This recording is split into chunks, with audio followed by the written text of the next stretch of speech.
Hey guys, welcome back to the channel. This is story about what if Naruto decides to hire an older ninja to help him train for the Chunin exams. Part 1. Before I start, please do support for more amazing content and comments for part 2. Do consider to subscribe my channel and share my video to your friends and check out the description as well. Let's start the video. Kakashi was cold and distant, more uncommunicative than his genin had ever seen him before.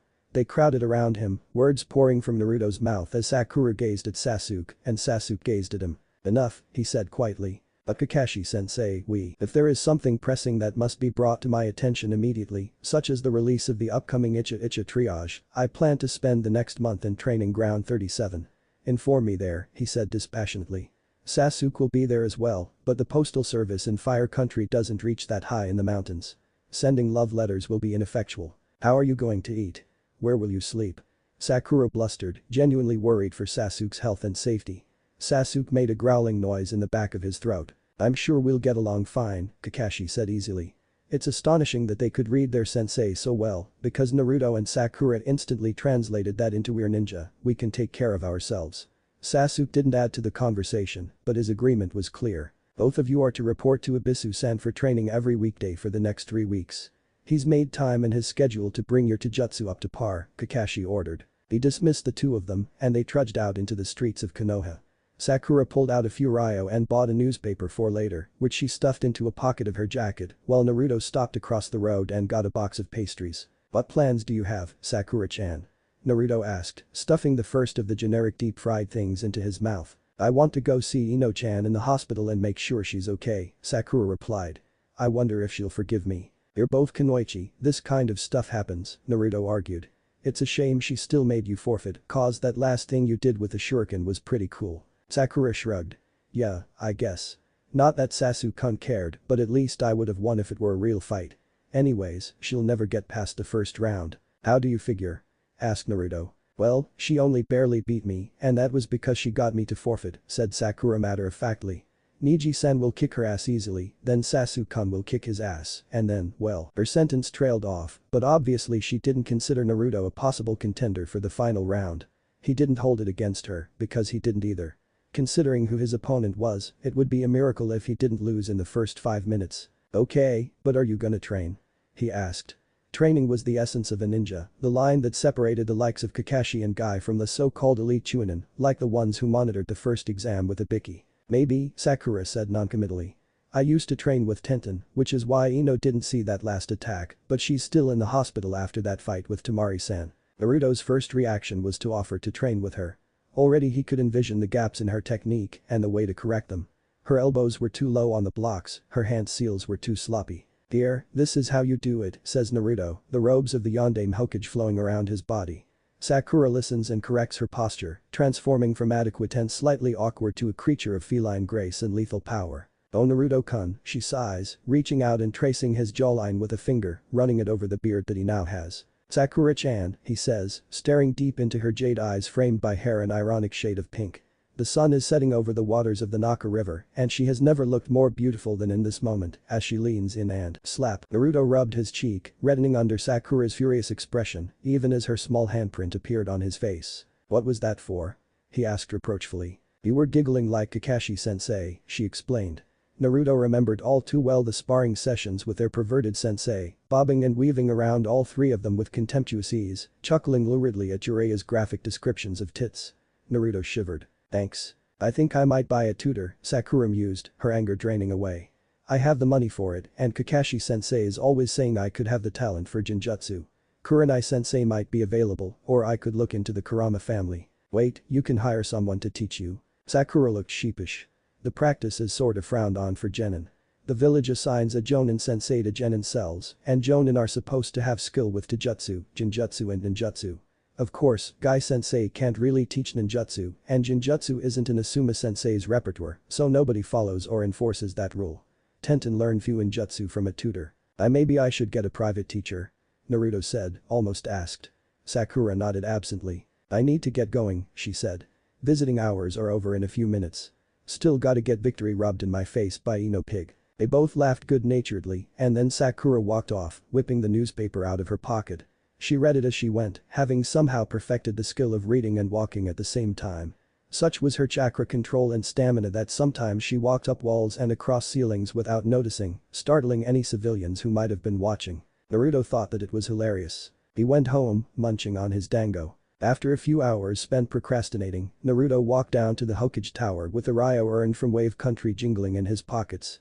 After the death of Gato and the liberation of an entire coastal economy, the pay and mission level was upgraded to A rank, mostly for their involvement in a fight that should have only been between Zabuza and Kakashi. Haku had the potential to be appropriated, whatever that meant, but the ice release wielder was beyond Konoha's reach, thanks to Kakashi. Naruto sometimes thought of the money as dirty because it came at the expense of the most loyal ninja he'd ever met and a desperate man trying to liberate his country. Kakashi hadn't said as much when Naruto voiced these concerns, but his impression was that shinobi made a lot of money this way. Well, if he had the money for it, he was going to use it. Naruto wouldn't say he was hated or feared by the villagers, and certainly none of them crossed the street when they passed him, there was always revulsion. They almost never voluntarily spent time with him, and when they did it was never with children in the vicinity. The only adults with any great influence in his life were the Hokage and the instructors at the academy. Naruto never paid much attention to the latter, possibly a contributing factor to his continued mediocrity. The fact was, like it or not, you couldn't improve on your own. You needed another person to serve as teacher, sparring partner or apprentice.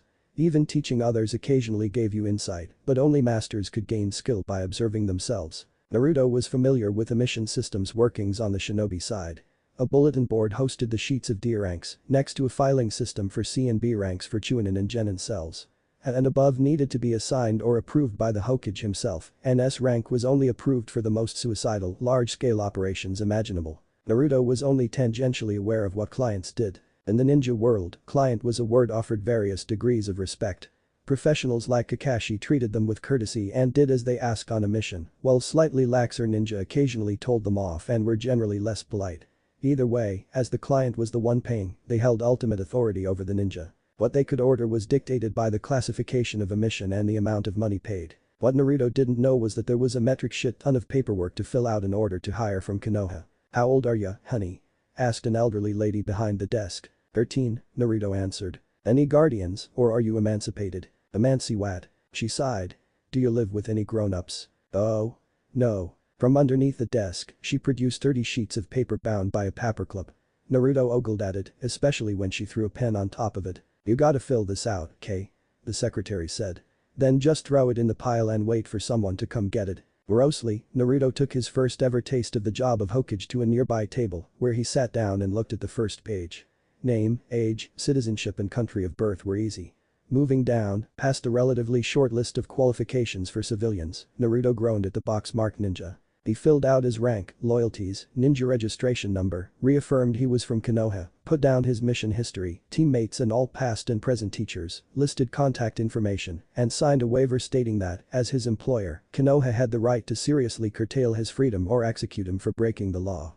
It was a bit redundant, but he signed anyways. 3 pages in, Naruto looked up at some of the signs on the wall. One warned that attempting to lie to or cheat with ninja was tantamount to suicide. It sarcastically suggested seppuku as a less bloody and painful alternative. Naruto though of Tezuna's loquacious and ultimately successful attempt to scam them. There was another that suggested tutors were best if selected from the range of Jonin and Takubetsu Jonin. Any such mission was automatically a B rank, though the price was subject to the whims of the tutor and the client.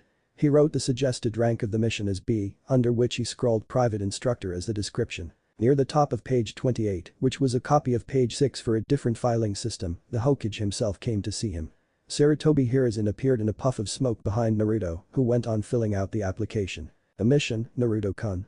What do you need to hire ninja for?" "Stupid Kakashi-sensei," Naruto muttered. "Stupid Chunin exams, stupid Gaara, stupid paperwork." The Hokage shook with silent laughter, correctly interpreting the source of Naruto's frustration. His untidy handwriting filled most of the pages required to buy ninja services, triplicate in some cases. Konoha liked to keep a tidy record of all missions so that future generations could look back at the mission reports and determine what had gone wrong. It was almost never used, but the logs had been of such great use in recent years that Sarutobi was disinclined to discontinue the practice as much as he wanted to. "Having the job of Hokage means you have to do a lot of this," he informed Naruto. "Huh? All missions above B rank need to be approved by me, although those aren't as common as C and D ranks," Sarutobi explained. "You have to do this every day?" Naruto gasped. Ahead of him, the shining path from Genin to Hokage had abruptly darkened. His brain felt numb from just 10 minutes of reciting every financial transaction between him and the government, 24 D ranks and an A rank, monthly stipend, but doing this all the time. Yes, the Sandame said, his voice brimming with ennui. Hell, Naruto grumbled, resuming the torturous exercise. When I'm Hokage, all of this bullshit will be my assistant's job. If you say so, Sarutobi said knowingly. He waited for Naruto to finish filing the mission, then signed his own name on the pages. The 7th page was the actual mission description, which was dropped directly into a basket. Sarutobi swept the rest away, intending to deal with it later. You're hiring a Jonin or Takubetsu Jonin, he told Naruto. In all of Konoha, there are about 80 of those. Right now, I would say 20 are on missions, and a further 15 have genin cells.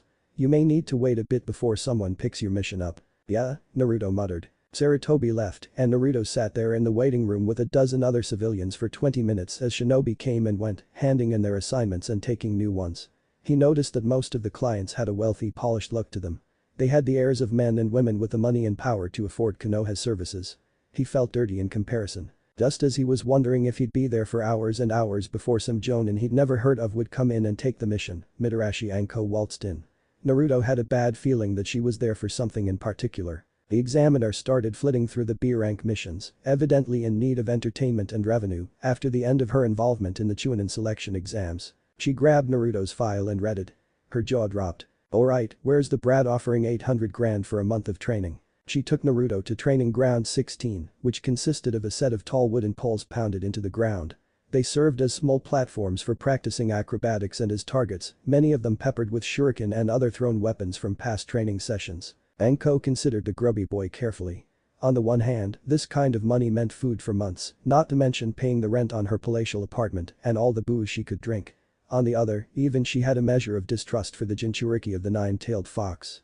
Hypocritical, maybe, considering the village's attitude towards her over much of her life. But that distrust was well earned, as was Naruto's. Where did you get this money? She asked loudly. A genin like you has no way of getting this much cash. Did Hokage-sama give it to you? Naruto waved her concern away. Nah, I got it from Kakashi-sensei. It's part of the bounty we collected on Mamachi's abuser. Anko squinted at him, remembering. Yeah, they did say the demon of the mist died a while ago, she allowed. Never thought it would be a genin team. I assume you killed him. Otherwise Kakashi would never share the bounty, stingy bastard. I didn't kill him, Naruto said truthfully. He died after fighting a bunch of guys with nothing but a kunai between his teeth. Anko looked at him. It was so strange she decided he was probably telling the truth, but she would check with Kakashi later. Right so, Zabuza Mamachi, with a bounty of 40 million ryo on his head and a legendary weapon that requires special training to wield. And your sensei only gave you 800,000 ryo. He actually gave me 3 million and a bit, said Naruto, but I'm saving some. I think it was half for the village, 10 million for himself, and then we split the rest. Don't you have any more for your brand new sensei? Anko asked flirtatiously. Naruto pushed her out of his face, trying to ignore her provocative dress. So you'll do it. We'll see about that, Anko said pompously. This is a mission, but I haven't taken it yet. I won't touch your money if you aren't worthy of being my apprentice, and all of the Jonin have their own little tests to see if they've got prodigies or dunces. Question is, are you a prodigy or a dunce? She pulled out a packet of senbon and threw it at the nearest pole. Without even taking the packaging off, the metal needles tore it apart and embedded themselves in a perfect leaf symbol, identical to the one on both of their forehead protectors. There was a light tinkling noise as the remainder of the needles fell to the ground amidst the shredded plastic of the wrapping. This is the senbon test, Anko declared. It's a bit longer than the bell test or the ring test, but it's also different from both. Rather than testing teamwork or information gathering, the senbon test can only be passed by naturally talented shinobi. You have 2 days to be able to throw at least 20 senbon at once and make a leaf mark. I know that the academy doesn't teach that and neither does Kakashi. So, you'll either have to learn how to do it yourself or get someone to teach you. What? Naruto cried. How am I supposed to get that good with senbon in just 2 days? Anko shrugged casually. Get Hokage-sama to teach you, you're pretty close to him. Any of the Jonin could teach you, but they're all training their genin for the finals. Get someone, I don't care. Charisma, intellect, ingenuity, you gotta have this if you're going to learn from the best. It was when she called herself the best that Naruto resolved to beat the senbon test like his retarded stepchild and make Anko teach him, because damn it, he was the best. And the best deserved to be trained by the best. I'll be back the day after tomorrow, Anko-sensei, and I'll pass this test if it's the last thing I do, he promised. Naruto briefly toyed with the idea of begging lessons off of Sarutobi, but ultimately decided against it. He needed every second of the next 48 hours to bring up his skill, and the Hokage couldn't give him that much attention. Also, he didn't know that Sarutobi had any particular skill with Senbon at all, though it was overwhelmingly likely. Instead, he decided on a tried and true method of getting what he wanted. Blackmail. Normally, Naruto was loath to use incriminating photos and mementos against other people, but the pictures of Iruka wearing a pink kimono after a particularly clever prank were the beginning of a slippery slope. It just so happened that if learning how to throw multiple senbon with deadly accuracy in 2 days, there was only one man for the job. It was about 8 in the evening. Kakashi and Sasuke had already left to train for the tournament, and Sakura was probably at home reading or practicing her own taijutsu. Naruto knew who he was looking for, but it took a trip to the records office to find his home address. His target lived in an actual house, sandwiched between another house in the suburbs and a corner store that Naruto bought milk from sometimes. He entered through a back window carelessly left open, disarming a few traps along the way, and waited for the man to get home. Shiranui Genma came in a few minutes later, not drunk yet, but obviously preparing to be. He dumped his flak jacket on his stairs, flipped his bandana onto the kitchen table, and mussed his brown hair a bit. "Hello." Naruto shouted jovially, perhaps forgetting that surprising even a relaxed Akibetsu Jonin isn't the sanest idea. Fortunately, he had the foresight to replace himself with a shadow clone earlier, and now the 5 senbon thrown, 2 per hand and 1 spat, only hit the fabric of the couch. "What the fuck?" Genma said eloquently. "Your name is Genma, right?" Naruto asked. His new shadow clone, created from an upstairs vantage point, appeared in place of the old one. The senbon prickled against his back uncomfortably, but not so badly as to dispel him. Genma's stance lightened somewhat as he realized who the boy in his house was. "Get the hell out of here, kid, I got places to be." "Not anymore you don't," Naruto said ominously. "Remember this?" He was holding a trio of photographs, all of them depicting Genma in one way or another. The first was him sitting on a bench next to a dark-haired woman, his arm wrapped around her neck. The second was the same, only in this one they were cleaning each other's tonsils. And the third one was the two of them in bed, Genma smoking a cigarette while the girl looked at him adoringly. The camera angle was bad for all three, but the other woman was clearly in Izuka Hana. With a hiss, Genma darted forward and shredded each of them with his bare hands. Naruto didn't even try to stop him. "Come on, I really think I'd forget to make copies," he said cheerfully. Genma groaned. "Just think of what soon, what do you want?" Genma muttered. Naruto's smile grew triumphant. "Teach me how to throw senbon in 2 days, or Kiba's mom gets them." Genma abruptly rolled his eyes and turned away. "Your sensei is the psycho bitch," he said. "No wonder you're trying to blackmail me. The senbon test is almost impossible to pass. In fact, he mused, the only team to ever pass it was Mitarashi-san's. Still, her solution was pretty clever. "Tell me," Naruto said eagerly. "Nope. You gotta figure it out yourself, like the bell test and the ring test." Naruto held up the incriminating pictures. "I'm not giving you a choice," he sang. Genma sighed, mentally cancelling his plans for the next 2 days. "You two bastards are perfect for each other," he said. Anko was waiting in training ground 16 2 days later, a rolled up scroll in one hand and a stick of her favorite food in the other. Naruto marched in, trailing smoke behind him at the gate as he passed. Anko wondered how he would fail. Some begged off, other tried and messed up royally. Even Genma couldn't pass the senbon test as a genin, despite the Shiranui family's penchant for teaching their use. "Bad shunshin. Those suck," she said, "but you get used to it. Now, are you ready to show me how awesome you are?" "I'm plenty awesome," Naruto said indignantly. "Put your money where your mouth is," Anko demanded, stuffing the last of the dango in her mouth. Somewhat anticlimactically, Naruto pulled out 20 senbon and threw them at the nearest post, where they formed a perfect Konoha emblem. The stick fell out of Anko's mouth in shock. "How? I told you I'd pass," Naruto crowed. Anko studied him carefully. Naruto seemed relaxed, almost too relaxed, and his hand didn't look nearly as raw from pinpricks as it should have. Naruto had definitely spent 2 straight days practicing his throw, but without enough sleep in between. "How did you get here this morning?" she asked innocently. Genma teleported me here." "So he had you smoking something, did he?" Anko said fiendishly. "Yukami is more effective when eaten than smoked, but he wouldn't know that. Genma never needed that shit. So, can I assume that if I ask you to throw the senbon again, you could make a regular all circle? How about a square? Hell, if you can hit a target right I'll be impressed." Naruto was slowly turning white. He cast his mind back to the bark Genma had instructed him to smoke, which tasted awful, but made his aim orders of magnitude more accurate to a degree. His muscle memory had pretty much encoded the shape of the leaf to the exclusion of all else. He drew a few more senbon and threw, but the result could only be generously called an oval with a hump on one side near the bottom of the pole. Anko leaned back and crossed her arms, appearing extraordinarily pleased. I knew you were smart enough to figure it out, she said. Yeah, the guy who gives you the ring test says it's about speed, and Kakashi probably said something else along those lines, but they're really about information gathering and teamwork, respectively. So the Senbon test is to figure out how well you can cheat. And, well, I used drugs too when I passed it. My asshole teammate Shisui used Shunshin to plant the Senbon directly in the target, and my slightly less asshole teammate Sho used Genjutsu.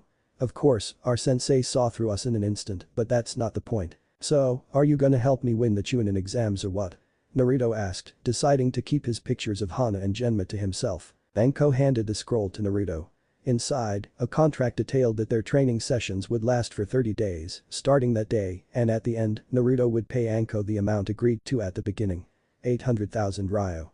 There wasn't much else other than a disclaimer that said Naruto's potential death was in no way her fault. This doesn't say what you're going to teach me, Naruto complained. Well, if you're drugged enough you can make a cool shape with Senbon, Anko joked. Seriously, if I told you that at the beginning, it would take the surprise out of it. Any decent ninja could steal this from under your nose, and then they'd sell your secrets to that ginger runt you're gonna fight. Naruto mentally conceded that this was a fair point and signed his own name under his new sensei's. Anko took the contract back, making it vanish into a pocket of her enveloping overcoat. Then she pivoted and slammed her heel into Naruto's chest. The powerful kick launched the blonde genin backwards, tumbling until he slammed into a tree and fell on his head. Lesson 1 is Taijutsu. Anko hollered, adopting a fighting stance Naruto had never seen before. He hopped to his feet, created 2 shadow clones as backup, and the first fight began. Anko was a fierce opponent. Even against a genin with admittedly subpar Taijutsu skills, she held back very little. Naruto amassed a new set of bruises on his ribs in the first 5 minutes, proving once and for all that charging in with your arms spread wide was ridiculous. Even fighting defensively, Anko's probing strikes and lightning speed were enough to knock him flat on his ass whenever she thought he was losing slack. Pretty soon his nose was bleeding profusely, his upper lip and chin stained deep red in the sunlight. Naruto knew enough about injuries to understand it would hurt in about 3 hours, but right then it was all that motivated him to keep fighting and not fall on his back and stare at the clouds. Acting like Shikamaru never solved anything. Anko was slowly increasing the pressure on her student, forcing him to contort creatively and move faster and faster to avoid both straight punches and hooks, mixing plain haymakers with twisted aerial attacks and ferocious acrobatics that would do Mido Guy proud. Naruto hissed and spat out a mouthful of blood, wondering if he would have the time to make shadow clones. It was apparent that either Mizuki had seriously underestimated him or Anko was on a different level altogether. Every time he went to make hand seals she would step up the intensity and move closer, forcing his arms apart. She caught Naruto slowly lowering his hands and raised an eyebrow. Had enough. Naruto grimaced. The purpose of the exercise was debatable, but he definitely felt sluggish. He raised his hands in defeat and sat down heavily. Water, he groaned. That was terrible, Anko said flatly. It's like you didn't pay attention to your instructors in the academy. Taijutsu is an art form, tailored to the individual but uniform to some extent. Most Chunin use an advanced form of karate augmented by superhuman stamina, but others use Goken like your friend with a horrible fashion sense, or substitute Kenjutsu instead. You just fucking suck. Thanks, Naruto deadpanned. You want to beat someone who can use sand as a weapon and a shield. You've gotta be faster. You've gotta hit harder and be harder to hit. Anko smiled a smile that Naruto would come to fear in the weeks to come. Run laps until I get back. Naruto said something uncharitable about her ancestry under his breath and wobbled to his feet. He felt his legs wavering under him as he forced himself to start running. Where he was going, he didn't know, but Anko would find him. Anko was thorough like that. Anko decided to gather some more information on Gaara, Naruto's first opponent in the final tournament. From what she knew from monitoring the second event, he was the odds-on favorite from Suna, and his entire team should have been promoted to Chunin long ago. Kankuro and Temari, his older siblings, were both experienced and powerful shinobi. Gaara, younger than both by a wide margin, was purported to be the strongest and most ruthless of the three. She knew their father was the Yondaime Kazekage, a man tasked with guiding Suna through an economic crisis. His signature ability of harnessing gold dust appeared to be handed down to his son, though in some bastardized form. Anko recalled that his predecessor used iron fillings instead. Gaara was difficult to track down, but eventually she chanced on him and his siblings, together with a man she could only assume was their Jonin sensei. The veteran of Suna was fighting with Kankuro against Temari in a battle that looked to be close to a draw. The Kunoichi's nature transformation was so honed that her brother and mentor were unable to get close, and neither could the puppets Anko spotted creeping behind the blonde. Temari would flit forwards and backwards, keeping track of their positions like pawns on a chessboard. The youngest didn't join in.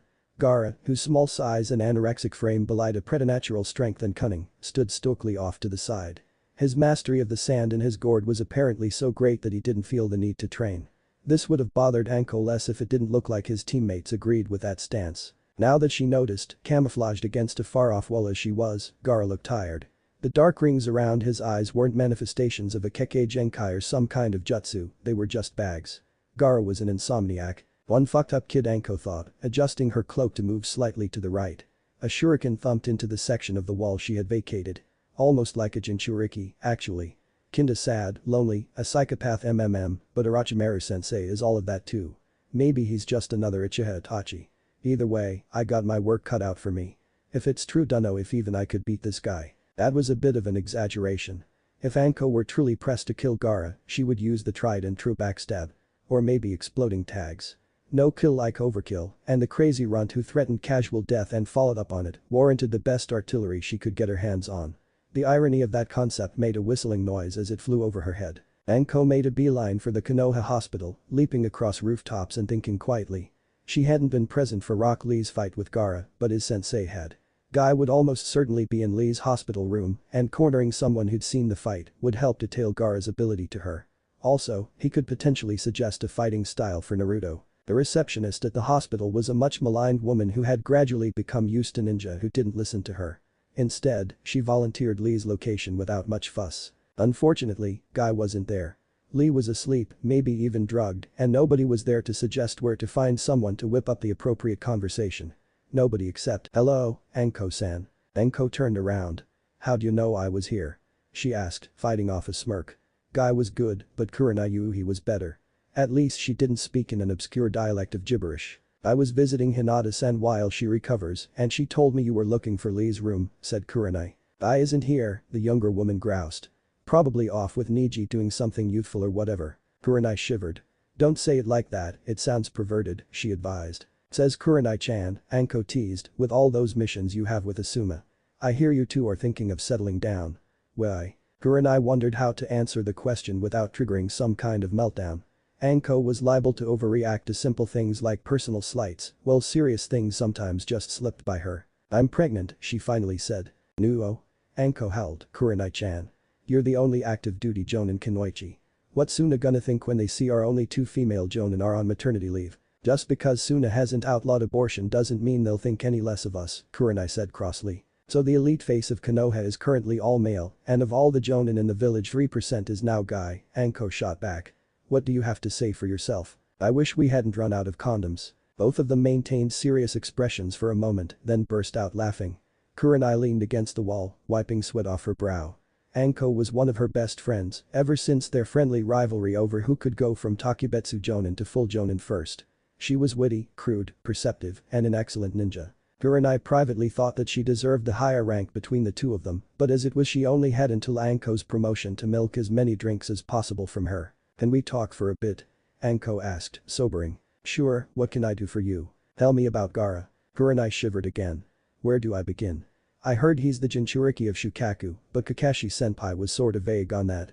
He uses that giant tub to hold sand and he fights with the stuff rather effectively. He's not training," Anko complained. "Makes sense to me," Kurenai said. "He doesn't sound like he cares about anything, and that includes being a ninja. Sort of bloodthirsty, though.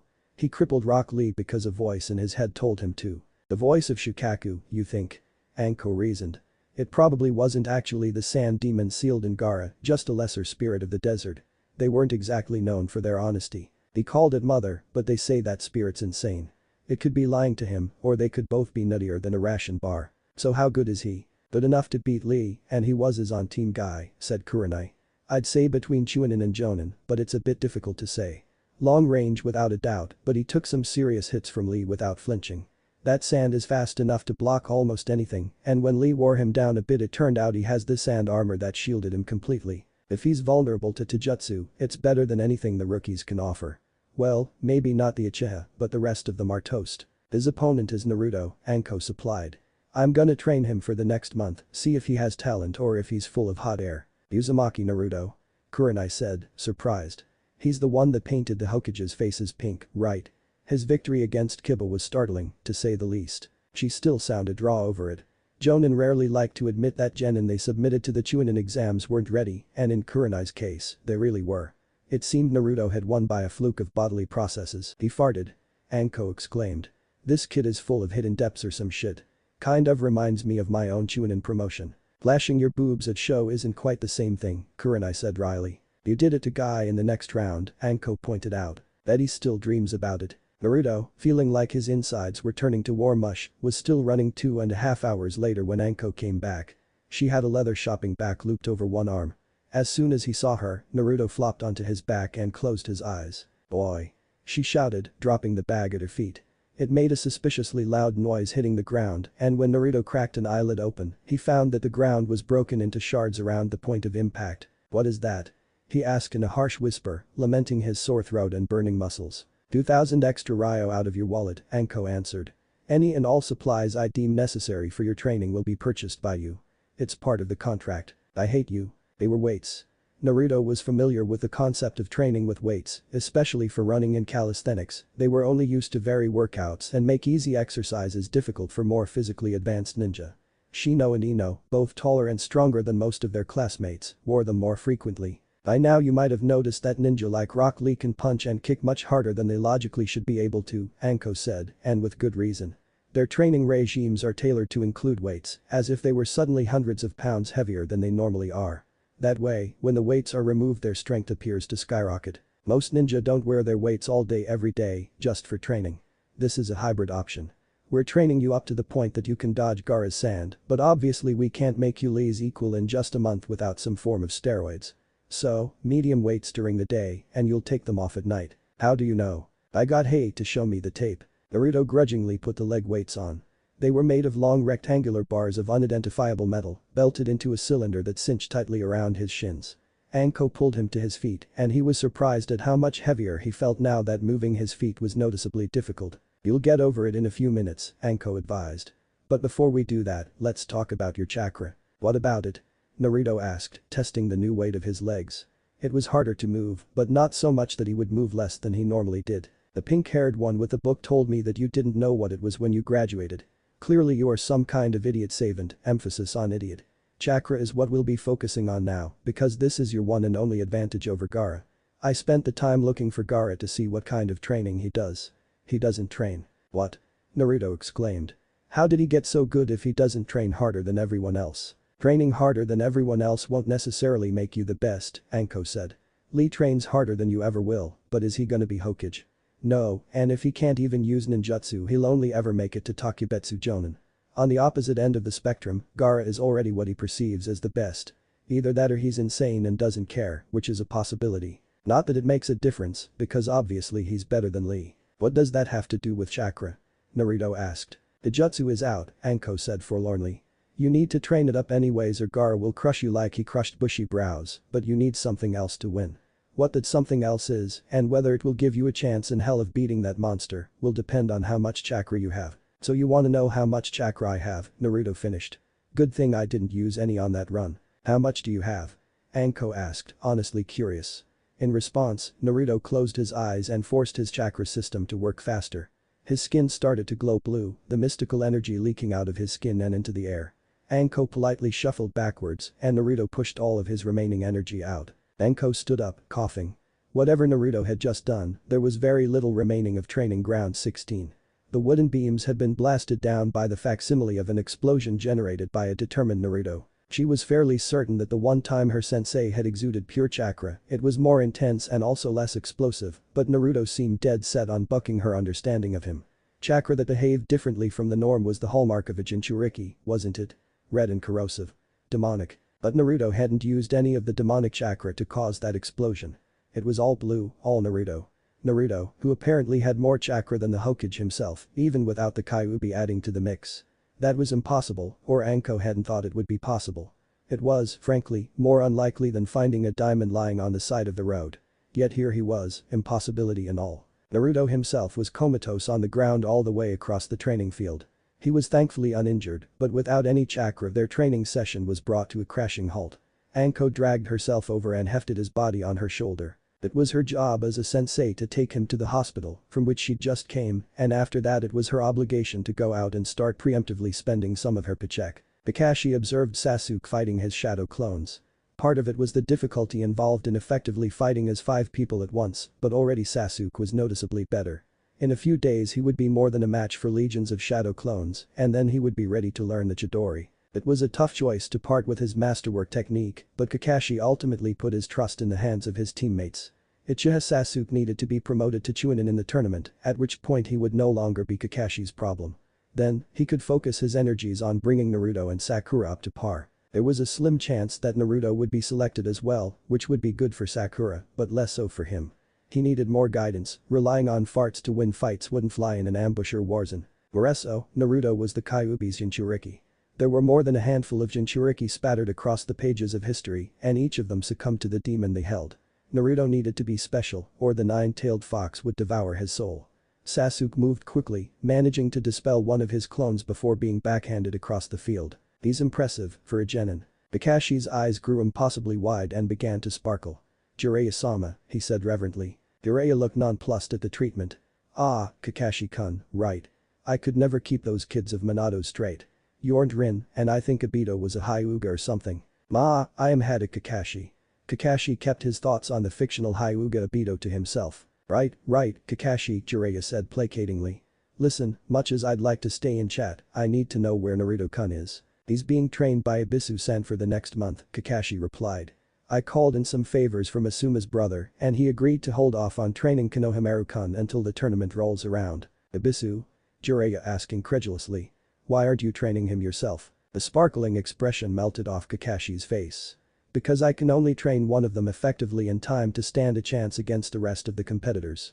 Sasuke is my best student by a wide margin, and with my training, he should be promoted to Chunin without too much trouble. Then I can focus on training Naruto and Sakura. But Ibisu is a Takubetsu Jonin and certified instructor, Kakashi said firmly.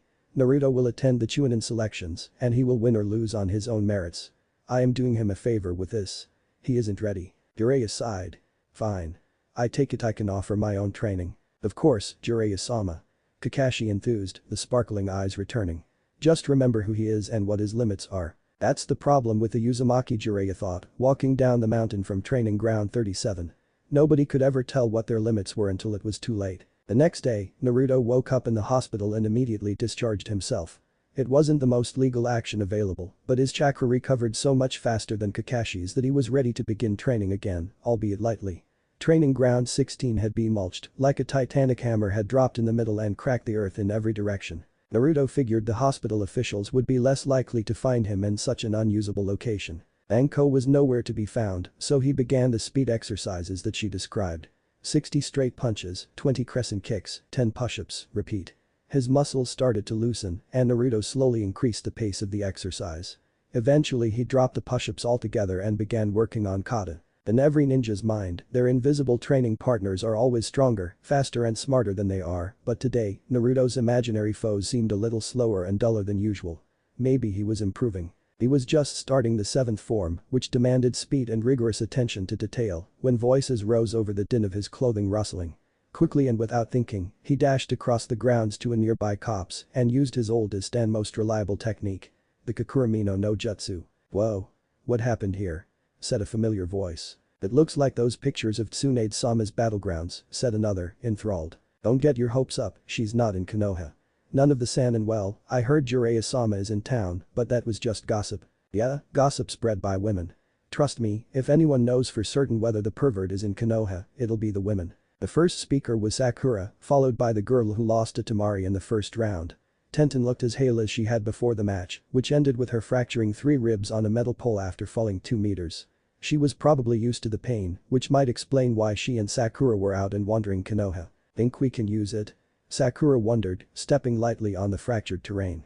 She looked about warily, as if Tsunade or someone of equal strength might frown on being interrupted. Relax. Tenten chided, joining her.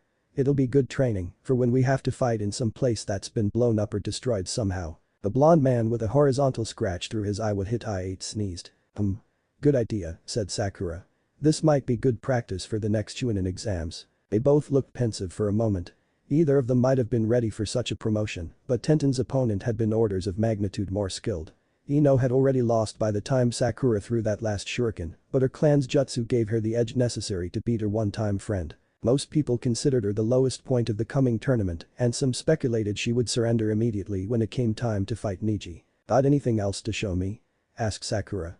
In response, Tenten drew a sword with a 160cm long blade and a clawed hilt. It wasn't as detailed as her favorite weapon, a katana with aluminum-plated fullers and a red tassel on the ivory pommel, but it was almost as long as she was tall. "Wow. Yeah, it's brand new," Tenten said proudly. "Imported directly from the land of iron, meant for a samurai at least 6 feet tall. The merchant guy didn't believe me when I said it was mine until I picked it up." In response, Sakura drew a laughably small metal rod and charged at her sparring partner. Tenten leveraged the oversized sword into a diagonal sweep, which Sakura blocked using the rod. At such close range the sword was useless, so Tenten planted it on the ground and threw her body weight into a kick to Sakura's pelvis. Sakura stumbled back a few steps, allowing Tenten to swipe the adachi at her again. The short length of available pipe engaged both of Sakura's hands in deflecting, so Sakura pushed forward and tried to throw Tenten's arms off before smashing it into her stomach. Unfortunately for her, Tenten was much stronger and instead absorbed the push and kicked for Sakura's head. The pink-haired girl dropped to her knees and gave Tenten a solid whack on the shins, buckling her. Of course, the other girl's talent was impossible to ignore. Annoyed now, Tenten's left hand vanished into her blouse, returning with a scroll. It rolled out behind Sakura and glowed blue before disappearing. The ground changed subtly. Tenten heaved forward, surprising Sakura. Naruto's teammate fell backwards into a puddle of tar, drenching her in sticky liquid and binding her to the ground. "Hara Hitsugi no Jutsu," Tenten proclaimed, sneering down at Sakura. "Fuin Jutsu is useful for storing weapons and such, but what about making traps? I made this one a few days ago. What do you think, huh?" Sakura stood up, still knee-deep in the thick tar. She spat some of the sticky liquid back into the pit, then smiled. "Meijin. Kokoni Arazu no Jutsu." Tenten adopted an odd expression. She dropped the sword and marched heedlessly into the tar pit. "Gotcha." Sakura shouted triumphantly, trying and failing to look successful while covered in tar. Tenten shook the genjutsu off and snarled, lunging forward and tackling Sakura into the tar. They rolled around for a while in the black liquid, completely ruining their clothes while putting each other into half-formed joint locks and finishing moves. Naruto almost dropped the cloak of invisibility right then, intending to find a new training ground to improve his speed, when Tenten and Sakura rolled over one final time, now visible to him through the pitch-colored layer, coating both of them. They were kissing. Awkwardly, and it only lasted for a few seconds before Tenten casually attempted to dust herself off and stand up, but it was there. Naruto's mind blanked out. Almost in a dream, he turned and left, carelessly abandoning his disguise behind him as he walked dazedly away. His walk quickly turned into a jog and then into a run, out of the area and down a dirt path.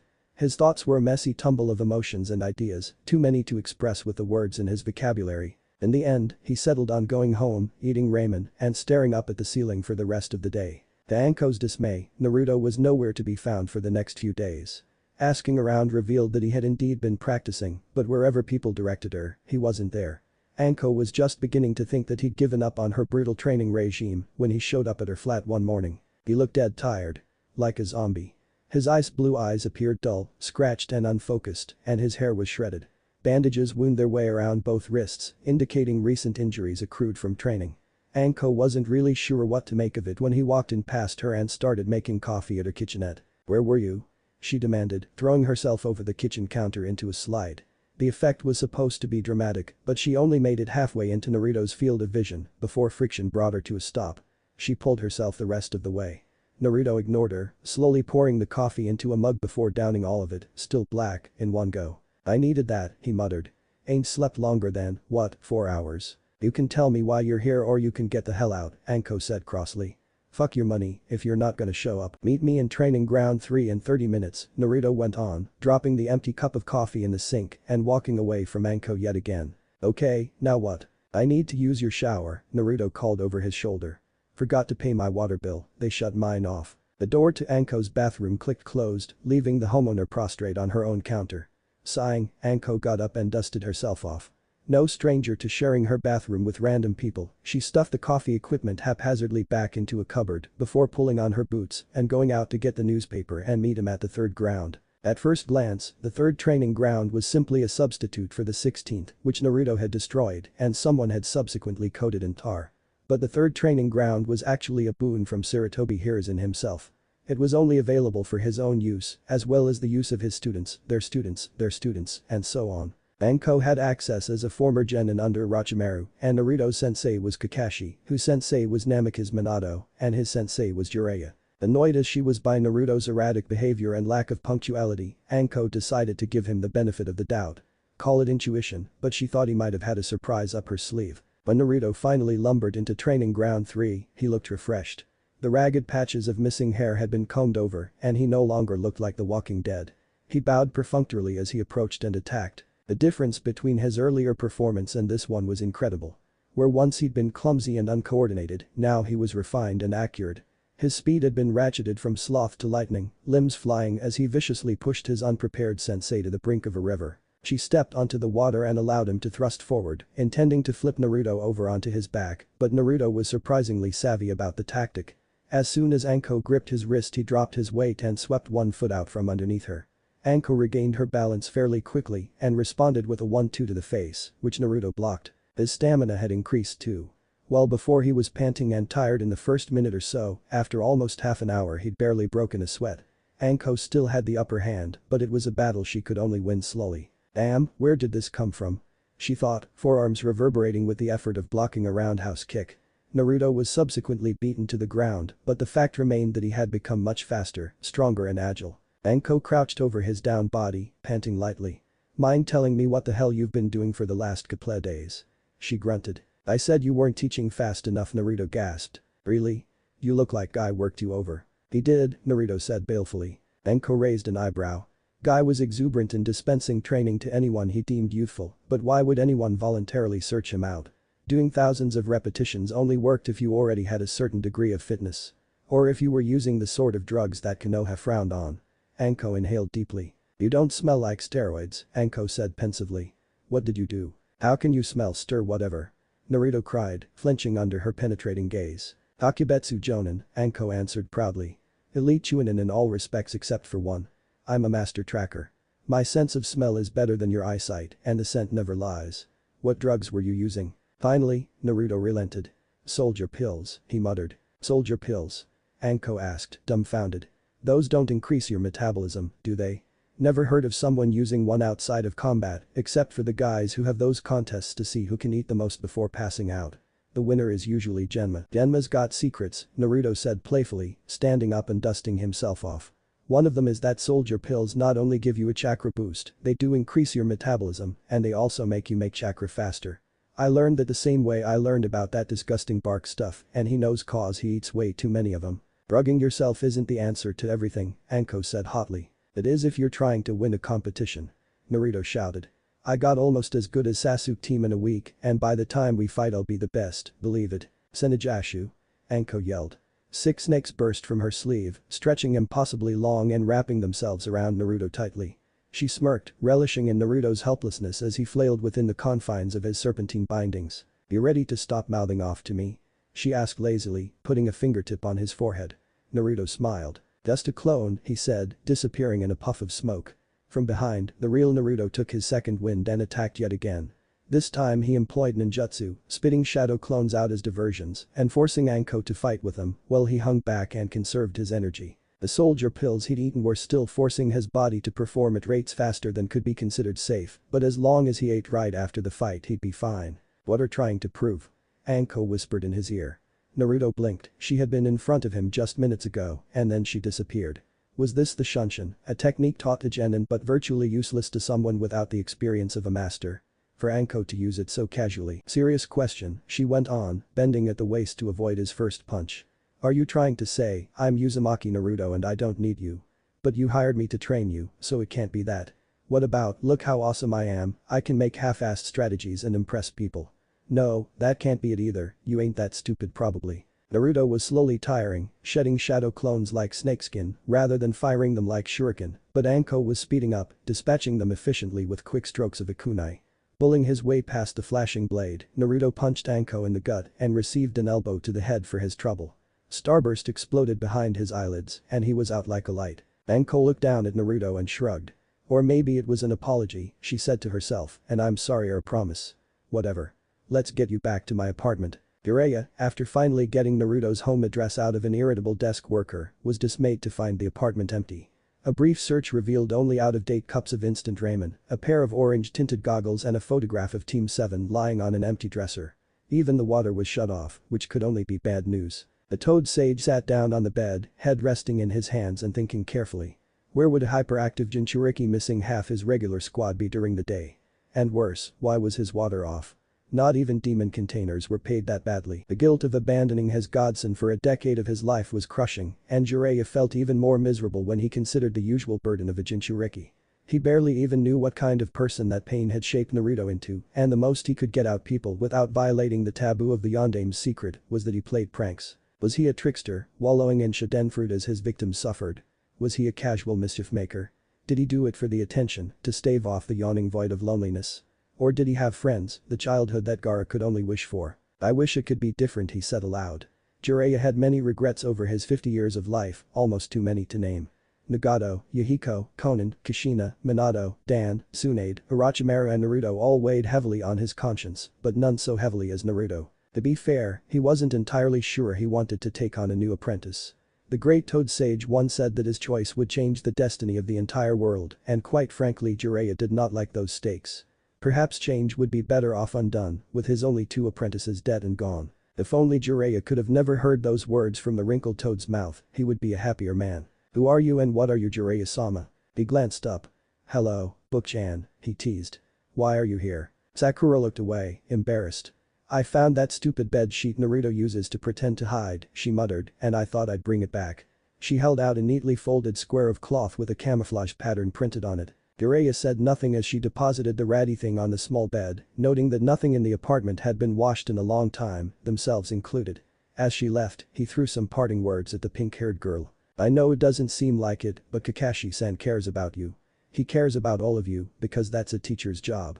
If you have any problems, he'll be happy to listen to you, no matter what. Sakura turned around slowly. How did you know? She whispered. My dear, I am the great and gallant Jiraiya. He proclaimed, jumping into a one-legged pose. I am an infamous purveyor of women. It is my duty and pleasure to be aware of it. She smiled gratefully and left, a deep burden seemingly lifted from her shoulders. Jiraiya watched her leave and briefly thought of Tsunade. Regrets weigh you down, he decided. I made the choice to live for the future.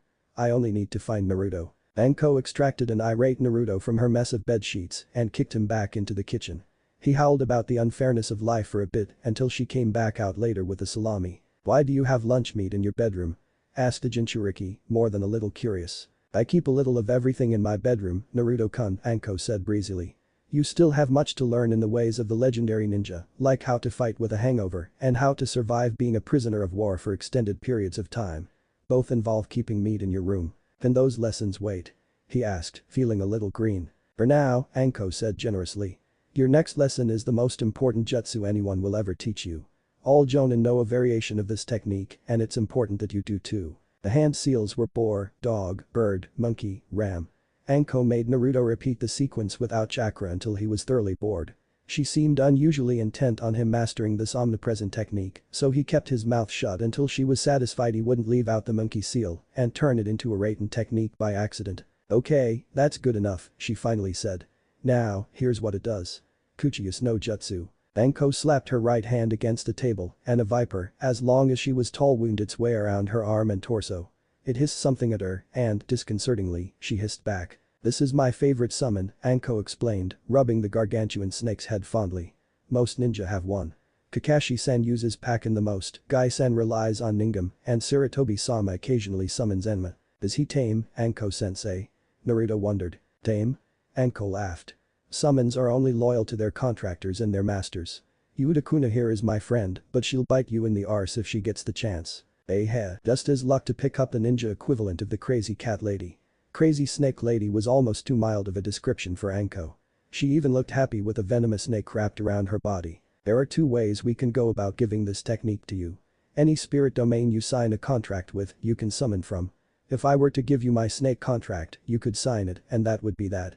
Or, you can make your own contract with a different type of summon. Naruto eyed the viper warily and quickly came to the conclusion that summoning snakes would be one more step on the path to madness and torturing poor defenseless genin soon-to-be Chunin. I think I'll write my own, thanks, he said hastily. They busied themselves over lunch with the details of actually contracting a summon.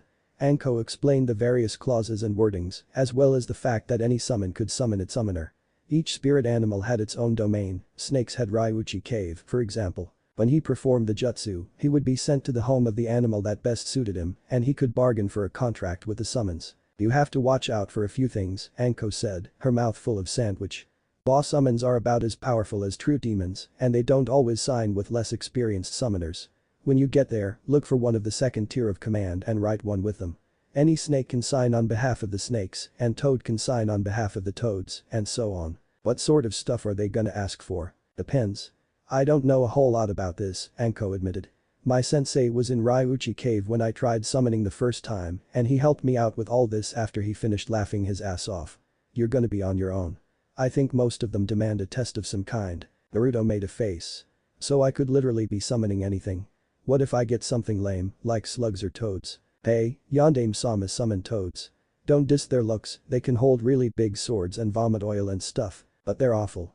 Naruto cried. They're, like, green, and green is the worst color ever.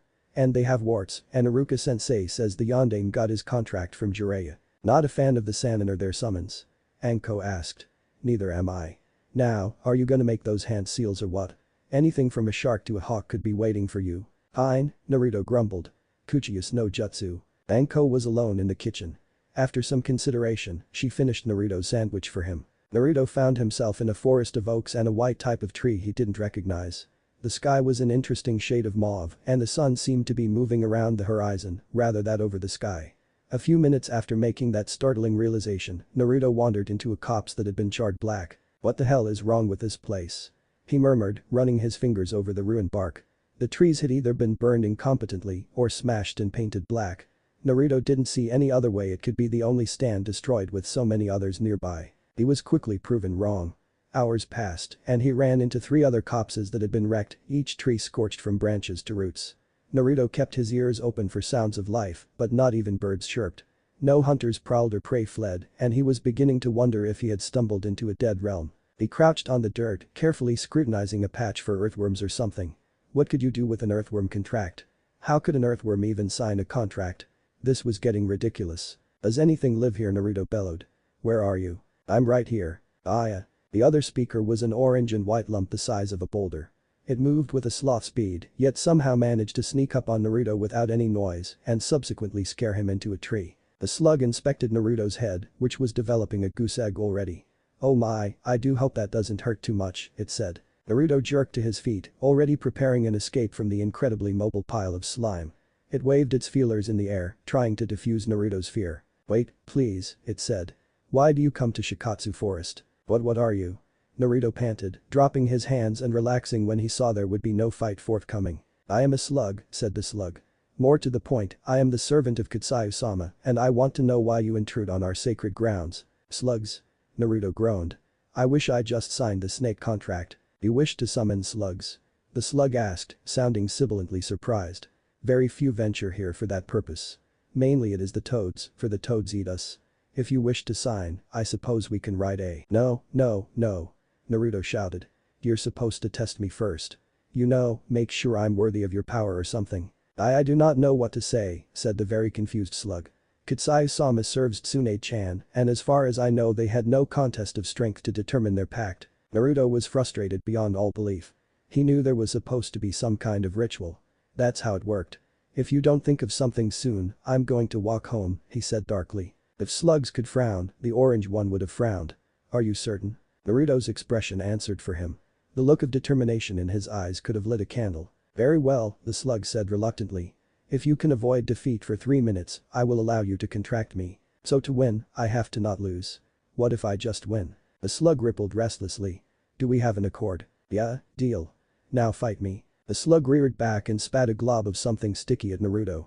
He dodged easily, but flecks of the saliva caught on his clothes.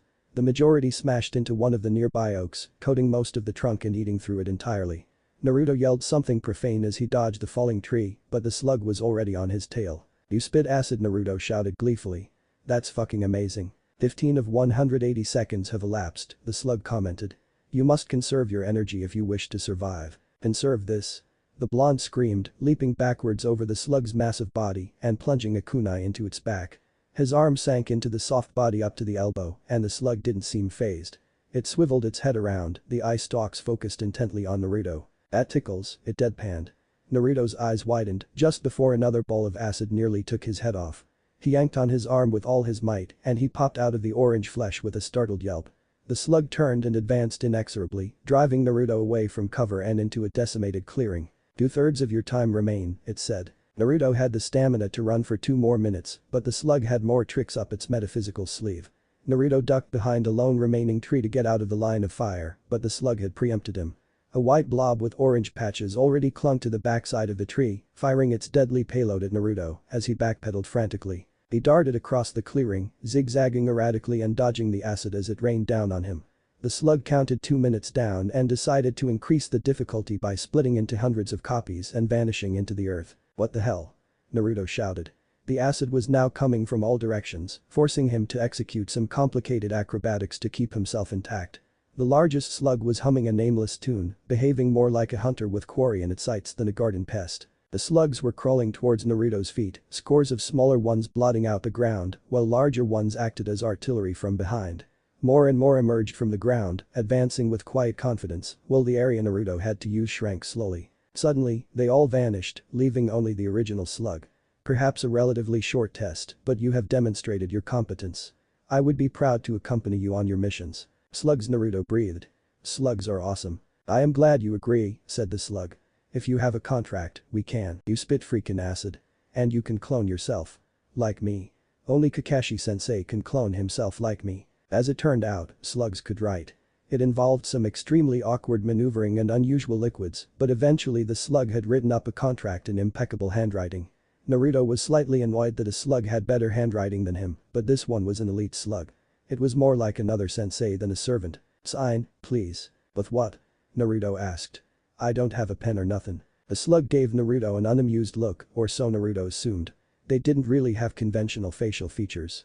"Cut your thumb and use the blood." Naruto regarded his right thumb nervously, then bit it hard and smeared the blood liberally on his index finger. As neatly as possible, he wrote Uzumaki Naruto in red letters. The slug spat on the contract, and the acid resolved itself into a black burn shaped as a kanji. "Senshi. When you have need of the slug's aid, simply spread your blood and summon us," said Senshi. "Right. Listen, how do I?" Naruto grabbed his elbow in astonishment as a black tattoo spiderwebbed across the unblemished skin. Senshi nodded apologetically, and the world went dark as pain lanced through his arm. Naruto reappeared in Anko's kitchen with a new tattoo and a rolled scroll clenched in his right hand. He rubbed his forehead and sat up, noticing that his sensei seemed nervous. "What happened?" she asked wearily. "I got a tattoo," he said shortly. "Oh. Want some more lunch?" "I ordered takeout. Thanks. Where from?" "That place just down the road. They serve some mean water country shellfish. Don't mind if I do." Anko found that her teaching methods tended towards the trial by fire. When Naruto asked how to cook fish, she plunked him down in front of a barbecue and ordered trout for dinner. When he wanted to improve his chakra control, she took him to the leech-infested waters of Training Ground 44 and waited for all of 2 minutes for him to get the hang of it. When he asked how to defeat a Jinchuriki, however, she was stumped. "Why do you want that kind of training?" she asked. "It takes an A-class ninja to even think of going up against a demon container." She knew exactly why he wanted to know, but better to get permission for these things, so Sarutobi-sama wouldn't make her feel guilty afterwards. No reason," Naruto replied. Of course, that was hardly a satisfying answer, so the next day Anko took a quick trip to the Hokage's residence and came back. "This," she announced to her new tenant, "is a written permission from Hokage-sama for, one Mitarashi Anko to discuss a classified military secret with one Uzumaki Naruto, specifically the matter of the 9-tailed kitsune's imprisonment. So, tell Anko-sensei what's up." Naruto sighed. "So you know." Anko nodded. "It isn't a very well-kept secret. A few days ago, I went in to visit Rock Lee. Gaara roughed him up pretty badly in the preliminaries, and the doctors don't know if he'll ever wake up. Gaara was there too, and Shikamaru and I had to stop him from killing Lee. Long story short, he's a Jinchuriki as well. I need to know more about Shukaku and how to beat it." "Shukaku?" The surprise in Anko's voice outweighed the disbelief. She thought Kurenai had been mistaken, but evidently not. "Shukaku is the Tanuki demon. Hundreds of years ago, a priest from Sunagakure hunted it down and sealed it in himself. That's why Jinchuriki exist, to seal away and banish demons. Something must have gone wrong, caused their souls fused together, and Shukaku gained control of the sand. The Shodai Kazuki had sealed it all up in a kettle, and that was that. Gaara mentioned that his father put Shukaku in him before he was born, Naruto said, brow furrowed. Sand needed stronger ninja. That sounds about right. The Yondaime Kazukiage increased his standards a few years ago. Hidden Sand has half the ninja most of the rest of the shinobi villages do, but all of them are relatively elite. Their genin are on par with our chunin, their chunin are pretty damn powerful, and only a few jonin ever come from Suna. Same with Hidden Grass and Hidden Cloud. Anyways, Shukaku has complete control over Sand, but more importantly Shukaku is a tanuki. It is at least as clever and powerful as a kitsune demon, if not more so.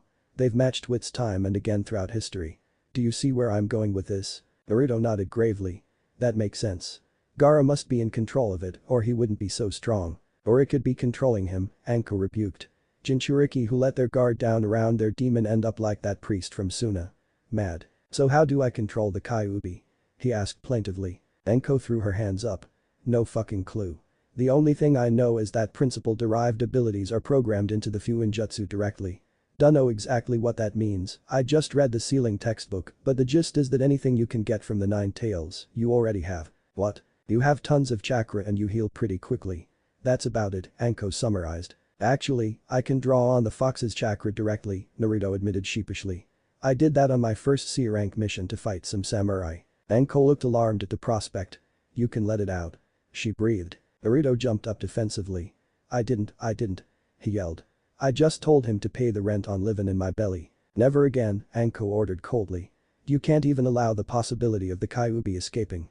Konoha doesn't have the means to seal it away again and the next time we might really all be doomed.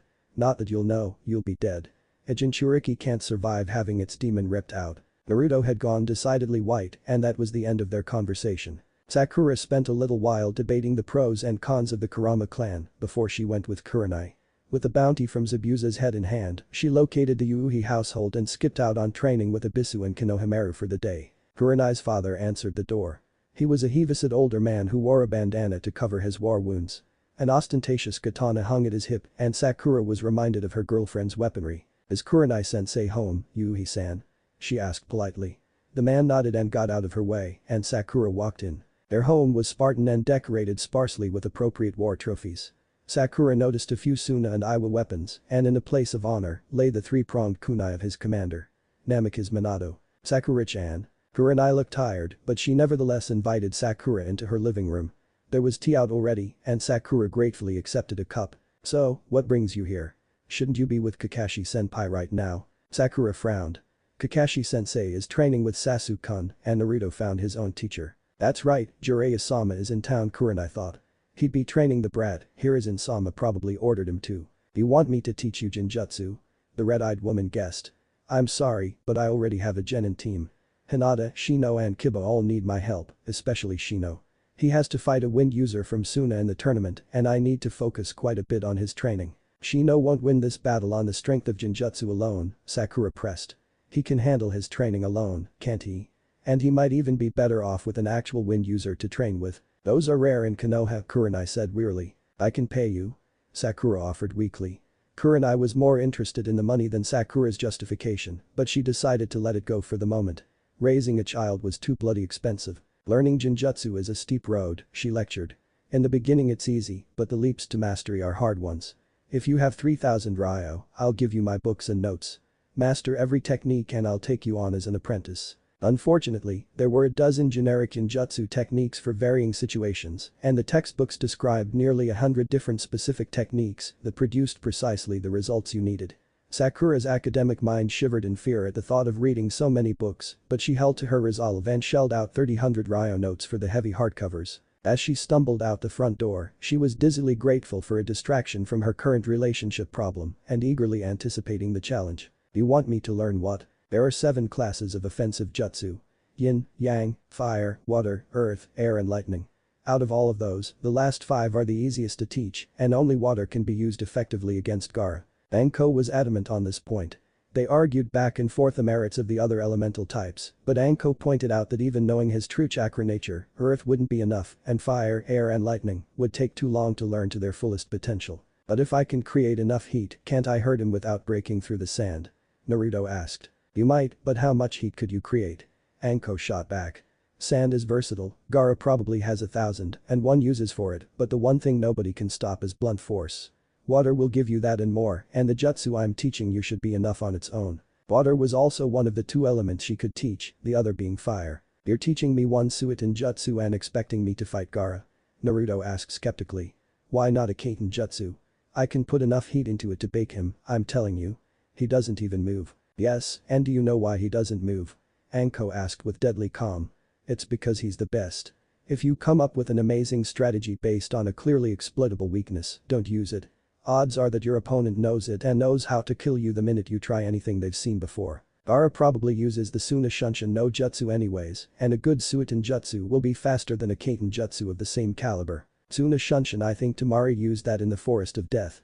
I didn't know there were different versions of the Shunshin technique, Naruto mused. Oh, sure, Anko said. Every good Chunin has a clone technique and a Shunshin variant. Konoha uses the Kage Bunshin and the regular Shunshin, but Suna has Sand-themed versions of both. Kurigaku uses Mizu Bunshin and the Kage Shunshin, you see the picture. Problem is, both of those techniques aren't for genin. Bunshin take too much chakra, and the Shunshin requires years of practice to travel more than a few meters. Gaara has the experience and the chakra for both, you can't teleport worth shit. Alright, fine. I'll learn your stinkin' Suiton jutsu. Then shut the hell up and start meditating. Compared to air or lightning, the nature of water was easy to align with. The meditation was made more difficult by Anko hovering around his shoulder, making rude farting noises, and possibly actually farting, he couldn't tell. Water, whether fast or slow or still, was mostly quiet. Until it wasn't, but that was also a part of water's nature. Change. Water was predictable, and water was unstoppable. Naruto got into the frame of mind by imagining Senshi's clones advancing slowly on him. Are you imagining water? Asked Anko. Good, I was hoping I wouldn't be able to distract you. Now, I've been told you got the crash course in ninjutsu, but you managed the Kage Bunshin without understanding chakra, so I'll keep the lesson short. You've seen fire jutsu, so you know that you need chakra best in the mouth. Create water using the hand seals dragon, tiger and rabbit, then blow. Naruto inhaled and held his breath, then circulated chakra quickly in his mouth. It felt wet, but to be sure he formed the hand seals. As he finished, the water became tangible in his mouth and the pressure built to unimaginable heights. He opened his mouth. Training ground 3 now had a new river. Anko stared in surprise as the Suiton Mizurappa dug a trench in the ground out to the pond, which drained back into the trench as the jutsu died and filled it with water anew. We could rent you out as a landscaper for the daimyo, she murmured. Excellent job, Naruto-kun. Naruto opened his eyes and grinned devilishly. Who says I'm done, Anko-sensei? His attempt to knock her head off her shoulders with a water blast would have been successful if she hadn't been forewarned. As a result, Naruto choked on the water as Anko used Shunshin to get behind him and clamp both hands around his mouth. The water backfired, filling his stomach to uncomfortable levels before he managed to shut the chakra off. Anko took her hands off, and Naruto promptly vomited an impressive spray of gastric acid and water. That's what you get for trying to get me all wet, Anko said poutily. There are other ways you go about doing that. Despite being unable to breathe and not quite focused on his sensei at all, Naruto found the subconscious energy to blush anyways. Tenten found herself wondering what Sakura had gotten up to again. Her pink-haired comrade had the attention span of a butterfly outside of a book and the temper of a bull. She was a lot like her idol, Tsunade, though not in stature. Tenten rather thought that Sakura had a few years to go before matching Tsunade's breast size. That too was okay, because Tsunade was pushing 60 and Sakura was only a year younger than her. You're distracted, said Niji. The Hyuga was upside down on a training post, engaged in a sparring exercise that demanded both participants keep one foot on the log at all times, lest they suffer gravity's wrath. No, Tenten insisted. She refocused a second later, as she too was upside down, and her chakra had been slipping, leaving her dangerously close to falling off. She artfully deflected Niji's open palm strike and retaliated with a flying halo of darts on ninja wire. Niji batted them all away, though the wire allowed her to jerk them back on course. Using the Juikin, Niji violently disrupted her chakra, and the darts fell dead. The storage seals on her belt flashed, and Tenten resumed the inverted fight with a kama in one hand. Niji had the upper hand, as always, but Tenten was sufficiently skilled in hand-to-hand that his stamina and quick reflexes were stretched to the max and pushed beyond. For her, sparring with Niji was the most fulfilling workout she could imagine. Niji kicked her in the shin, and she nearly buckled. You would never have allowed such a sloppy attack to penetrate your defenses, he said archly. What is taking your mind off of the match? Tenten sighed and stepped back, nursing her throbbing shin. If you must know, I'm in a relationship. The rest of it is none of your damn business. I was expecting something more mundane, Niji said after a pause. Why is this bothering you? I was under the impression that relationships brought happiness to both members. You sound like a machine, Tenten grumbled, and for your information, it's because I'm worried. Being a ninja is dangerous business, and it's my goddamn right to feel afraid.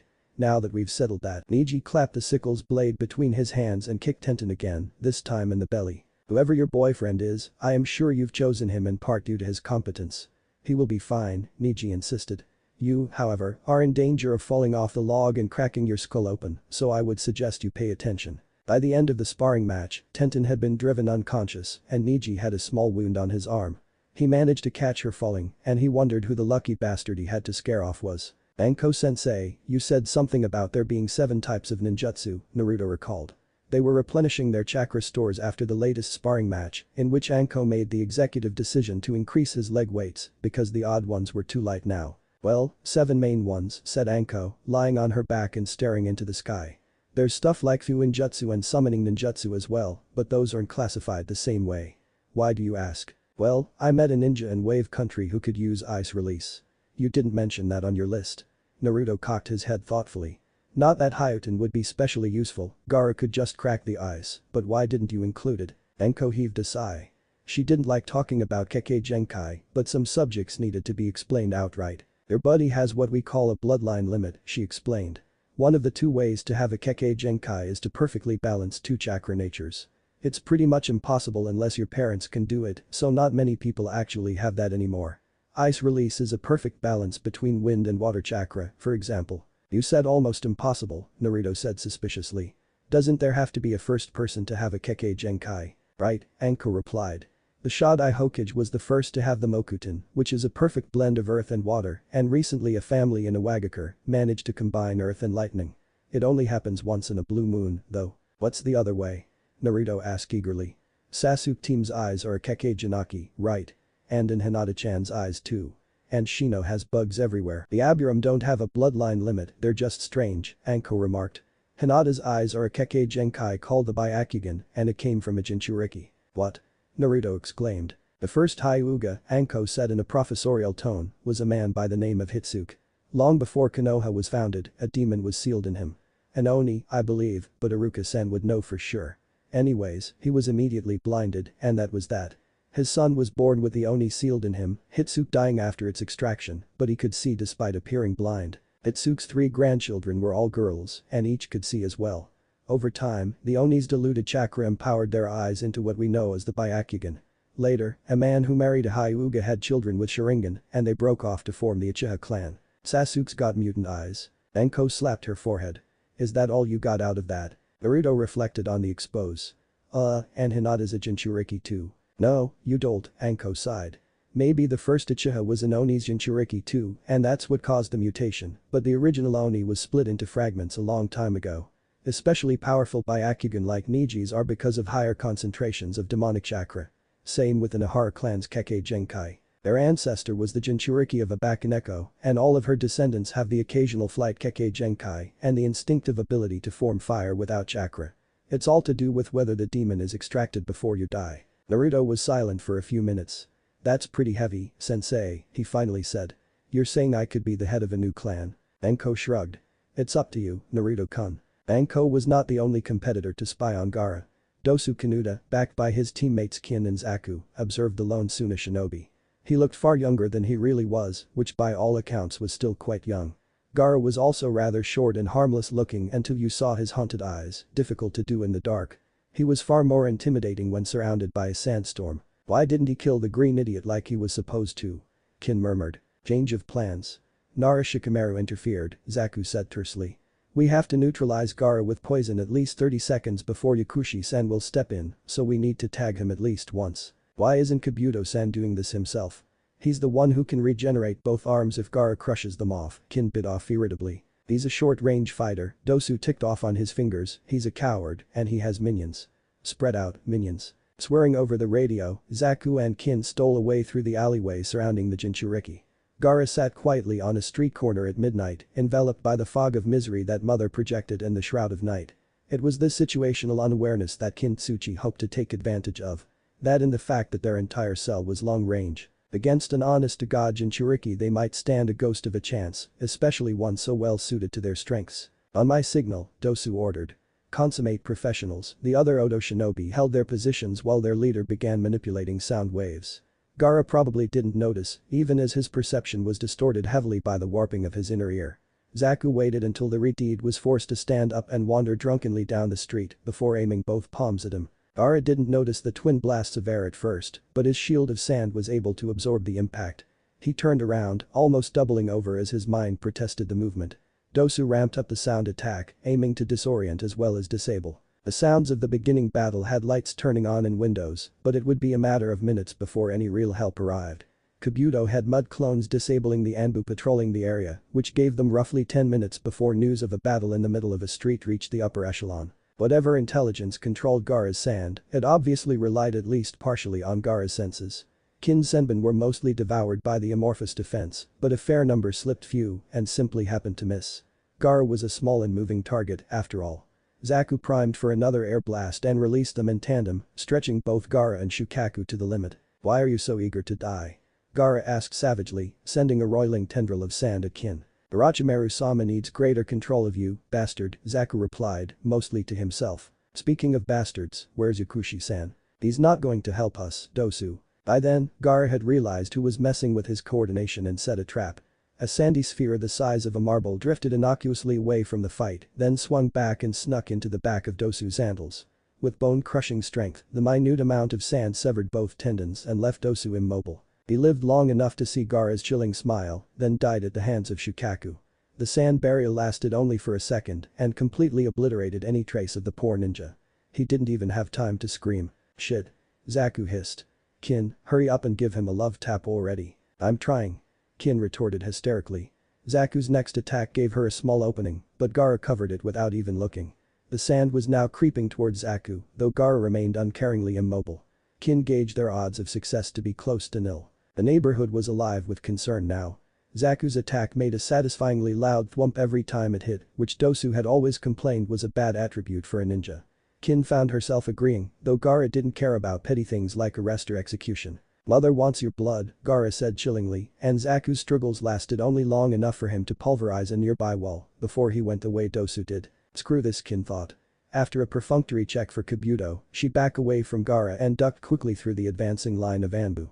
Gaara noted her absence, but he was no stranger to cowardice in his foes and promised Shukaku he'd kill her later if he got the chance. "Should I kill you?" Kabuto said out loud. "You failed your mission, your teammates died and you ran scared from a little boy." He chuckled. "I used to be that way. Like Gaara-kun, that is, not you. But discretion is the better part of valor and I must say that you fought well. Your Senbin aim needs work, though. Even Naruto-kun is better than you." Kabuto shrugged. "Or maybe not. He can only do parlor tricks and furthermore you happen to be more useful than any Jinchuriki." "Very well, I'll let you live. Do not disappoint Orochimaru-sama in the future, Kin-san." A nearby door opened and a senior citizen came out. Kabuto recognized her as the lady who'd assigned him his last 60 or so D-rank missions, the kind he completed with mud clones by the dozen. He'd probably broken some kind of record. Most menial jobs done by a genin or most dedicated double agent. "Hello there, young man," she said. "Could you help an old woman and tell me what's afoot? I keep hearing this terrible racket." Kabuto's sinister expression melted away, replaced by a charming smile. "Certainly, ma'am. I heard a fight between some of those foreigners from Itagakure a few blocks away. I doubt there'll be a problem anymore." Kakashi finished Sasuke's training unexpectedly early, at least to the point where he felt comfortable with his chances of fighting Shikamaru. With only a week to go before the tournament, Sasuke had improved as much as could reasonably be expected, but truthfully Kakashi wasn't worried. The Chidori was unnecessarily powerful in light of Shikamaru's limited repertoire, but Kakashi fully expected Sasuke to need it in the coming fight with Gaara. "You're going to keep training?" he asked absently. Sasuke was standing a little behind him, searching the horizon. It was a habit of his Kakashi had noticed. "If I stop, what right have I to call myself a Uchiha?" Sasuke responded rhetorically. "My brother made Chunin at age 10 on his first try. I'm 12 now. I need to do this." "The word of advice, Sasuke-kun," said Kakashi. "Being a Chunin isn't just about fighting ability. A Chunin is a potential leader and most of them are assigned on missions with other Chunin or as a leader of genin. Think about what you want to show the judges because in the end it's Hokage-sama and Kazuki-sama who'll decide whether you pass or fail." "Is that so?" Sasuke mused. "Well, consideration is given to other factors as well. Don't worry, I have full confidence that you'll become a Chunin. Who knows, maybe you'll even win the tournament." Kakashi's visible eye crinkled into a smile. At Itachi. The one-eyed Jonin sighed. You have a one-track mind, Sasuke-kun. No, Itachi-san did not win the tournament. Hiruzen-sama ordered him to lose his second round, though he was promoted anyways. The Kunoichi he lost to eventually went on to beat 3 genin from other villages and eventually won the tournament herself. Sasuke didn't say anything to that and Kakashi didn't press him for a response. Anko appraised Naruto's battle plan. It relied heavily on Gaara's dislike of moving and Naruto's reserves of chakra. They were matched in the latter respect, but Naruto planned to use the Mizurappa no Jutsu to blast the sand out of his way if necessary, hopefully making openings for kunai. Why kunai? Anko had asked. As it turned out, Naruto preferred them as a matter of principle. Sasuke preferred shuriken, never having needed a blade in close combat, and despite what Kakashi said and did, Sasuke was a long-range fighter anyways. Naruto, on the other hand, liked to get in close with his opponents. I have a plan for diversions, too, he had explained. Cage Bunshin with soldier pills. He produced a generic pill bottle filled with the emergency chakra boosters. Anko didn't know the specifics of the Cage Bunshin no Jutsu, but Naruto assured her that they duplicated any equipment they had on them. Because soldier pills didn't contain energy, they only increased its production, that meant they cost negligible chakra to reproduce. Then the clones could gorge on them and form a line of long-range water cannons. I like your style, Anko said in response. Dealing with Shukaku was trickier, but Naruto had a plan for that too. The Tanuki demon emerged whenever Gaara fell unconscious, and killing him was never an option put on the table. Anko privately agreed that Naruto wasn't ready to kill people, but she had been ready to tell him it was the only way to win without unleashing Shukaku. I don't need to kill Gaara, and I don't need to knock him unconscious, either. I just need him to stop fighting. To that end, Naruto had purchased a toxin that would partially paralyze Gaara. It wasn't particularly powerful, and just flashing a Konoha Hideate had only gotten him a local anesthetic, but that was exactly what he needed. I was watching that tape of Gaara's fight with Lee, Naruto explained. His sand is controlled directly by Shukaku, which is probably why his seal is so weak. While I was watching, I noticed that it only ever defended him. Gaara had to make hand seals to go on the offensive.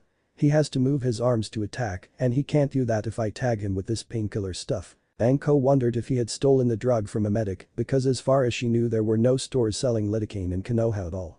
It was used to stop heart attacks or something, but most ninja preferred the fast-acting Cure or the untraceable Ricin coating their weapons. Most ninja didn't have to subdue their target without killing or knocking them unconscious, so Anko decided to cut her student a break and let him get away with robbing a hospital.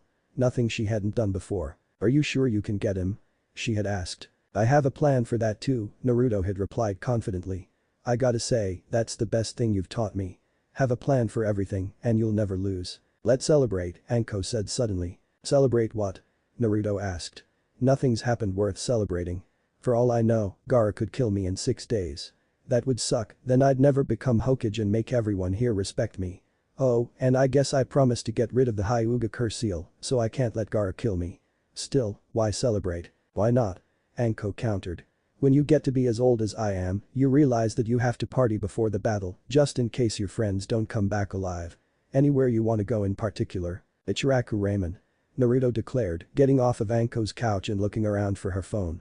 Anko sprang after him and tackled him to the floor. Ooh. Anko cried. There's no way in hell we're eating at a fast food restaurant. Trust me, last time that happened I swear I put on 5 pounds. If your best idea is some ramen place, I'll just order food. Call your friends, Pinky and the Uchiha and whoever. Naruto grumbled about Anko's disregard for the amazing deliciousness of Tuchi's signature product and no friends were called to the party. Anko spent a few minutes on the phone with AM ordering takeout to her apartment. Naruto shouted a mind-boggling number of pork ramen, which Anko amended to 10 while relaying it to AM, then ordered 3 for herself. Naruto spent the wait wandering around Anko's home. It was in a corner of the building, and like all high-ranking ninja, Anko had a substantial amount of wealth to her name. A massive skylight illuminated the living room with the red hue of the sunset, and a kitchen, bedroom, bathroom and antichamber circled the room like satellites. In all, it was about 3 times the size of Naruto's dingy apartment and orders of magnitude more lavish. Anko hung up and disappeared into her kitchen, where she kept her food in the refrigerator and her instruments of torture under the counter. It was neither that she retrieved this time, instead bringing out a bottle of clear liquid and uncorking it. That's the stuff, she moaned, downing a small glass of the obviously alcoholic drink. So, what do you want to do while we wait for dinner? I have board games, karaoke and a widescreen television. Oh, you have a television. Isn't that a little expensive? Anko struggled to contain the twitch that sprang up in her left eye. I'm going to pretend you didn't just say that and then I'm going to ask what movie you want to watch. Either that or you get to listen to me sing. Trust me, after a few more drinks you'll be begging for me to stop. You pick, Naruto said lethargically.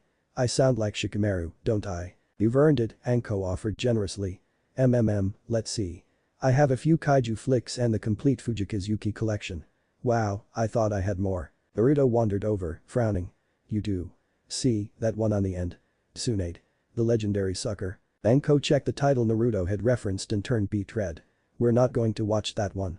It has, stuff in it that's a bit mature for a 12-year-old. I'm 14, and why can't I watch a movie about Tsunade Haim? His interest in the Slug Princess was mostly related to her summons, but Tsunade herself was an enigmatic figure. After the conclusion of the Third Shinobi World War, she and another medic left Konoha with the Sandame's permission. Konoha's battlefield medic ninja now lagged behind Iwa's, which was much more organized and better staffed. An equally talented medic from Kiri was rumored to be whipping his own division into shape. She's not actually in the film, Anko explained hesitantly. She really did not want to be the one to give Naruto the talk, especially not over a movie poking fun at Tsunade's nickname in a sexual way. That was Iruka's job. Fortunately the case was on its side and only showed the title. The picture on the front pretty much explained it all. But hey, where did it go? Anko whistled, completely not holding the pornography behind her back until she had a chance to burn it for daring to reveal itself to her student. Wait a minute. 14?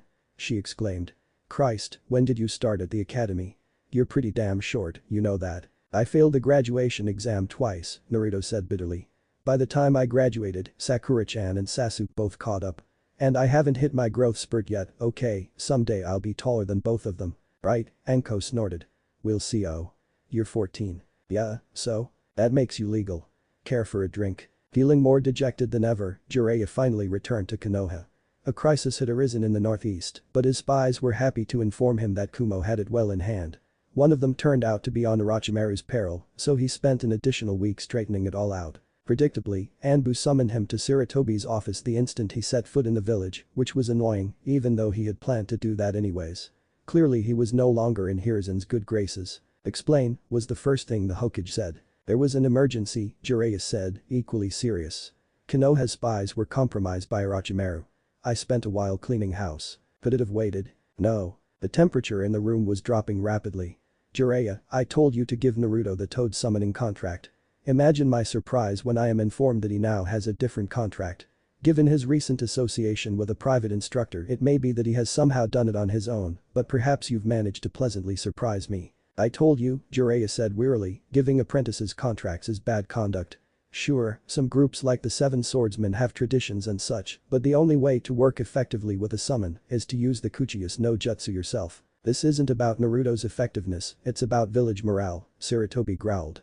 It'll boost people's confidence with another toad summoner in the village. Hey, giving Minato-kun the contract was stretching my standards already, and it was a minor miracle the toads accepted him, Jiraiya growled. Naruto needs to have his own summons. I'm just concerned that I can't find him anywhere.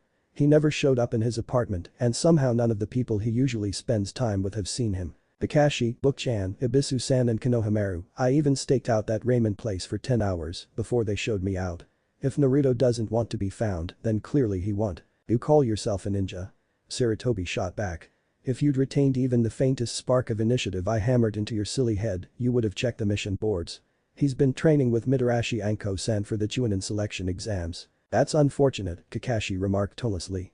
Both Sarutobi and Jiraiya jumped, peeved that the younger Jonin had somehow entered the room without alerting either of them. Kakashi, how is Uchiha Sasuke progressing? Asked the Hokage, quickly overcoming his shock. He'll do fine, Kakashi said blandly. We were quite fortunate that Orochimaru's curse seal failed to take hold in his chakra system. Assuming you want to know about my other students, Sakura-chan is currently 2 inches deep in a book on Genjutsu theory, and I have yet to see what Ibisu-sen has trained Naruto in. Before he was dumped on Anko, obviously. About that, Kakashi and Jiraiya converged hastily on Anko's flat, neither speaking as they flitted through the evening air. As they arrived, it quickly became clear that some sort of party was going on. Both of them recognized Anko's terrible singing wafting through the streets. The drunken slur did not bode well for her. Finally, just as the two men were about to storm in and ensure she hadn't violated poor Naruto, the boy in question shouted something amazingly vile and threw a vase at her. Despite being moderately hammered, Anko managed to stop it from hitting the floor. Kakashi looked at Jiraiya, who shrugged. Wait, he mouthed. The fuck kid? Anko yelled. I get it, you suck at Carrick. Let's just watch Princess Fune kick arse with the magical rainbow chakra or whatever the hell it was. That's best movie ever. Anko shouted back. I fucking cried when Mao got his face melted off. And you can sod off, cause we're not watching porn. Here is Insama would chew me up like a toothpick. I knew it. Naruto cried angrily. There's no way Tsunade's Heim would she? No, actually. Can I have more sake? You're not vomiting on my floor again, brat, Anko warned. You barely had any lightweight. Jiraiya was shaking with silent laughter. Kakashi gave him a look that chilled him to the bone and opened the door. Inside, Naruto was throttling Anko for all he was worth, while Anko easily kept his hands off her throat while complaining how heavy he was. May I assume that you've been more productive than this in the past? He asked blandly. There was dead silence as both Naruto and Anko slowly turned to face him. I didn't actually show it to him, honest, Anko said weakly. When I told the two of you to train with Abisu-san, that was an order from your sensei, Kakashi said angrily. Do you think orders are optional? Sakura and Naruto shivered. They'd never seen their sensei so enraged before, mildly annoyed, especially when Haku escaped, but never quite as furious as he seemed now. His killing intent was starting to break through the thick facade he built around his emotions, making the three genin shiver. Kakashi-sensei, don't call me that, Kakashi cut him off. Obviously you don't value my input and my advice as your sensei, so for now we're just colleagues. Kakashi-senpai, Sakura said carefully, why are you here so early? You said it would be a month before Sasuke-kun finished preparing for his fight with Niji-san and Shikamaru-san. It seems the lessons I've taught haven't been learned, Kakashi said frigidly. Teamwork requires elements to succeed, none of which you've demonstrated. I came back because Sasuke has improved to the point that sparring matches with opponents of his own skill level will do him good. You seem to forget that I am paid to shape you into shinobi. It reflects badly on me when you have no respect or trust, he hissed. Frankly, I'm disappointed in both of you. There's only one way to redeem yourselves now. Kakashi threw a pair of bells to the unprepared Sasuke. He caught them nevertheless and stuffed them in his belt. You have 30 minutes to get the bells, Kakashi said ominously. If you haven't learned teamwork from me yet, then you never will. Sasuke backed nervously into the forest as his two teammates rounded on him. Naruto smiled evilly and quickly removed his leg weights. Without them, it felt like gravity had suddenly lost its hold on him. He bounded after Sasuke, leaving Sakura in their dust, and was promptly beaten to the ground by Sasuke. The Uchiha had a month of speed training from Kakashi, while Naruto had spent his time improving his form by sparring Mido Gai. The difference between the two of them was incredible. Naruto moved like a tank, shrugging off painful blows and remaining low and grounded, while Sasuke flipped and twisted like an acrobat, twice as fast as Naruto, and with far more vicious punches. Kakashi shot Sakura a baleful glance, and the Haruno reluctantly joined the fight as Naruto's backup. Meijin. Jubaku Satsu, she muttered, and Sakura's form vanished into mist. Perhaps Sasuke would have paid more mind if he'd seen, but Naruto had just landed a glancing shot against his chest.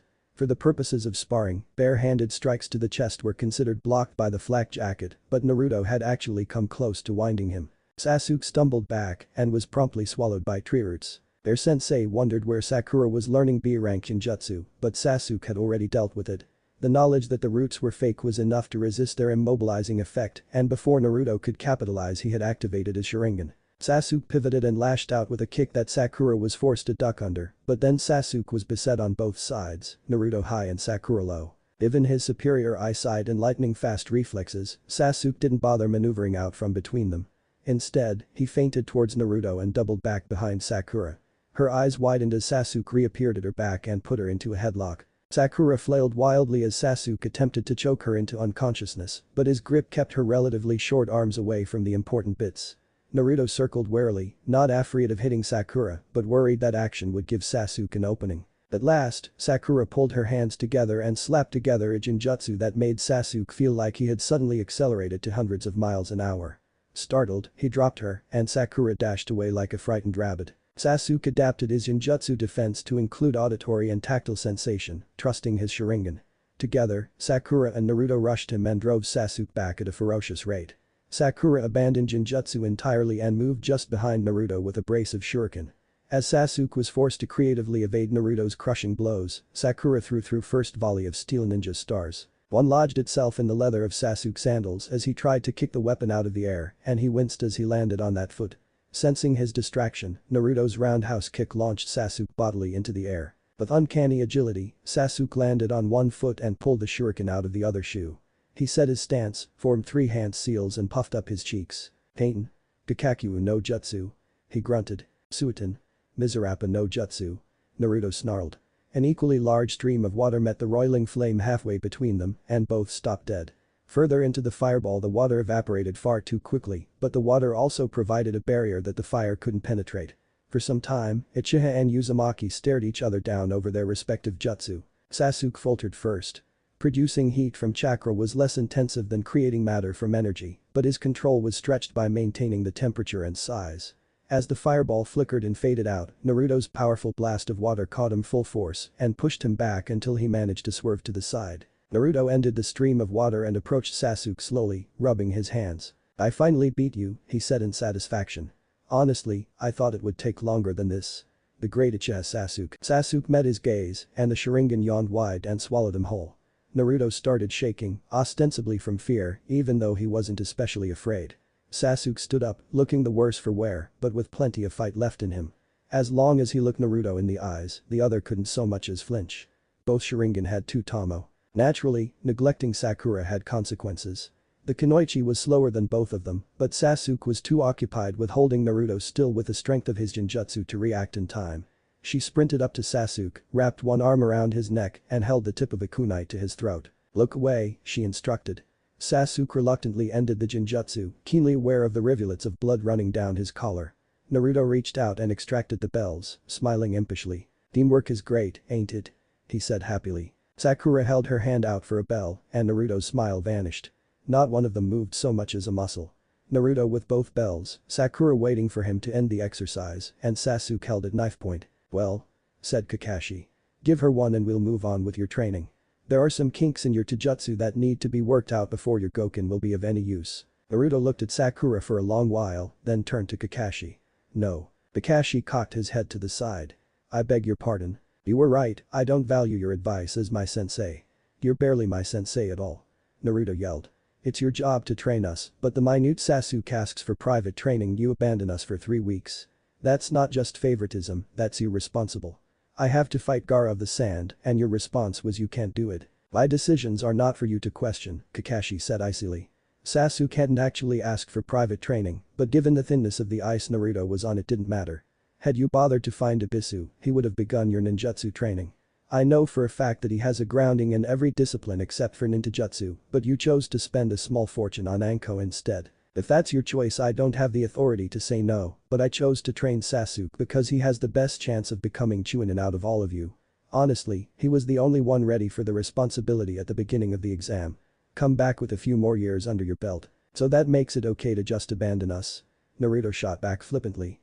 "We don't just disappear when you turn your back." Sakura growled in frustration, letting go of Sasuke and snatching a bell from Naruto while he raged at Kakashi. Naruto stared at her in unwarranted disbelief, like he couldn't believe she had the guts to take something from him. "That's it," he said simply. Naruto turned around and walked away. "Where do you think you're going, Naruto?" Kakashi called. Naruto looked over his shoulder. "I'm going to train until I can't move a muscle, and then I'm going to beat Gaara. I'm going to win the whole damn tournament, and then I'm going to get off this team and away from all of you." Sakura, Sasuke and Kakashi watched him leave sadly. Sakura wondered what had made Naruto so hostile to her, Sasuke wondered how he'd improved so quickly, and Kakashi wondered whether Naruto would survive the fight with Gaara. He'd grown rather fond of the boy, and perhaps hoping he would simply see reason and surrender was too unlikely. Call him a pervert, but Jiraiya wasn't named one of the legendary Sannin for his lack of basic deductive skills. Now that he had a vague notion of how Naruto spent his time and why, it was reasonable to assume that he'd gone back to Anko after the fiasco with the rest of Team 7. Jiraiya used Shunshin to take up a comfortable position at Anko's dinner table and began sketching his unwitting hostess without her shirt on when Naruto stormed in. "You? What the hell do you want?" he shouted, abruptly backing out the front door. Jiraiya snapped his fingers and an invisible force kicked Naruto onto his face and slammed the door shut behind him. The Toad Sage tried very hard not to laugh. "How'd you do that?" Naruto grumbled, standing up and pretending it hadn't happened. Jiraiya shrugged. "When you're a Jonin, you'll find out.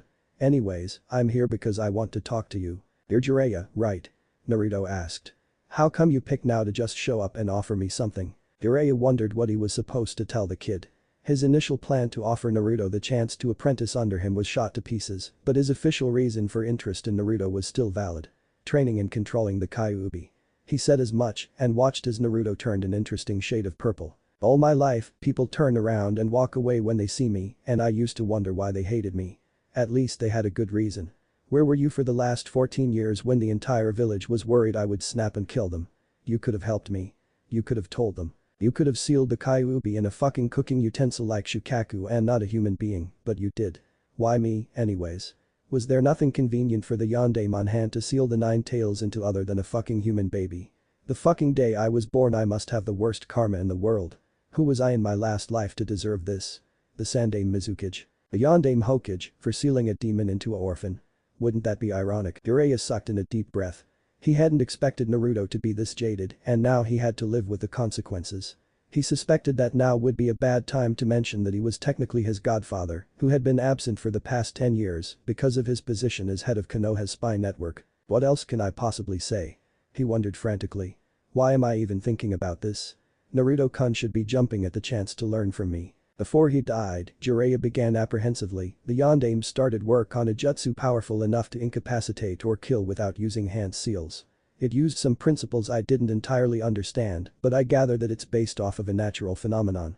Anyways, the late Hokage-sama wanted to infuse this jutsu with elemental chakra, but the Kyuubi's attack interrupted his work. I learned this particular jutsu from him in the hopes that I could finish it. That is, as it's quite powerful already, it needs elemental chakra before it'll hit with anything more than kinetic momentum. If you want, I could teach this off. Naruto shouted. Seriously, have you no shame? I told you, I already have a teacher. But what's worse is that you're just offering it to me. Nobody just offers me things. Kakashi-senpai had the bell test, my summons tested me, and Anko-sensei is taking my money. What do you want? He ignored the traitorous voice in his head that insisted Senshi had been overjoyed to have another summoner in his lifeless fashion. Jiraiya drooped. Sarutobi-sama has also expressed concerns about your choice of tutor. Mitarashi Anko-sen has a history of slam. The toad sage watched the door shut sadly, Naruto's chakra signature bristling angrily as it moved down the hallway. Hirizen's order to go behind Anko's back was one of the more unfortunate betrayals, but Jiraiya was only now realizing the extent of what he'd done. If this created too deep of a divide between the Hokage and Naruto, the village hidden in leaves could face the wrath of a boy with no control over his demon. Jiraiya shivered. Konoha wouldn't survive a repeat of that infamous October. Somehow, Anko knew where Naruto would be. She returned from having her hair trimmed back to a uniform length before spiting her hairdresser with obscene amounts of gel, and the path across Konoha went past the northernmost face of the village. Dominated by the imposing height of the Hokage monument, this was an area frequented primarily by shinobi and was home to nearly all of their facilities. Gyms, stores, training grounds, obstacle courses, and of course the academy. To the west stood the Hyuga clan's massive homestead, and to the east was the rotting remains of Uchiha Itachi's mad handiwork. The area had its own share of secrets. A pond hidden within a grove of trees, a ferret who made his home there and spent hours amusing children and tormenting Tora, and one of the workers at a pavilion was a spy from Kumagakure. The least secret and least impressive was the playground. Small and made of Iwa metal, the sparse playground was originally there to allow shinobi to distract their children by integrating them with civilians. Years of being subjected to the Kaiten Kakakyu no Jutsu had reduced it to half of its original height. Senju Tabarama deemed it too dangerous for children, but in his youth, one of Uchiha Obito's many escapades involved painting it again. Still too dangerous for anyone but the most foolhardy, most ignored it. Of course, that meant that it was second only to the many nooks and crannies within the Hokage monument itself for hiding in. Anko came to an earth-shattering halt in front of Naruto, who was swinging desolately underneath a twisted metal arm. He looked up at her, his expression curiously blank, and Anko was reminded of the time Sho's parents kicked him out of the house. Orochimaru had allowed Sho to stay in his own home, but for weeks afterward the man was uncommunicative and replied in clipped tones. Anko-sensei, Naruto said softly. Does Hokage-sama not like you? Ah. So that's what this was about. Anko plunked down in the swing next to Naruto, ignoring the way her knees were forced up to her chest. My Jonin-sensei was Orochimaru, she said blandly. Naruto abruptly stopped swinging, and she gave him some time to process what she'd said. All of the Sannin, bastards that they are, only took one genin team. Orochimaru marched into the academy on graduation day 1 year and picked the 3 most promising shinobi for his team. Uchiha Shisui, Namikaze Sho and myself, we were each considered talented. Shisui had an instinctive mastery of the Shunshin no Jutsu, and his family's Dojutsu. Sho knew a rare form of Fuin Jutsu, and I'm just fabulous. Naruto snorted. Anyhow, Orochimaru gave us the Senbon test, and we all passed, just like he knew we would. We spent 2 years training on the southern peninsula, and when we were done Orochimaru brought us home and entered us in the Chunin exams. Kinda like you, only a year and a half later. I actually won that tournament, believe it or not. I beat 4 other ninja, and afterwards I made Chunin, but Shisui didn't. I think Orochimaru was more disappointed in him than anything, because we really never saw each other after that. Sho moved in with Orochimaru a year later. I never really liked the guy, he was too hung up on being second best to his cousin, but a month after that Sho just kind of left our team and never looked back. Then it was just me and Orochimaru sensei, and boy did we have some fun times. It sounds like it was a blast, Naruto quipped dryly. Oh, it was, Anko assured him bitterly. Orochimaru gave me the best assignments, the best training and the best salary. I was his personal protege, and he made sure the village knew it. Sho made Jonin a few years later, and that was the last I saw of him. Shisui is dead, but for a while he was a hero.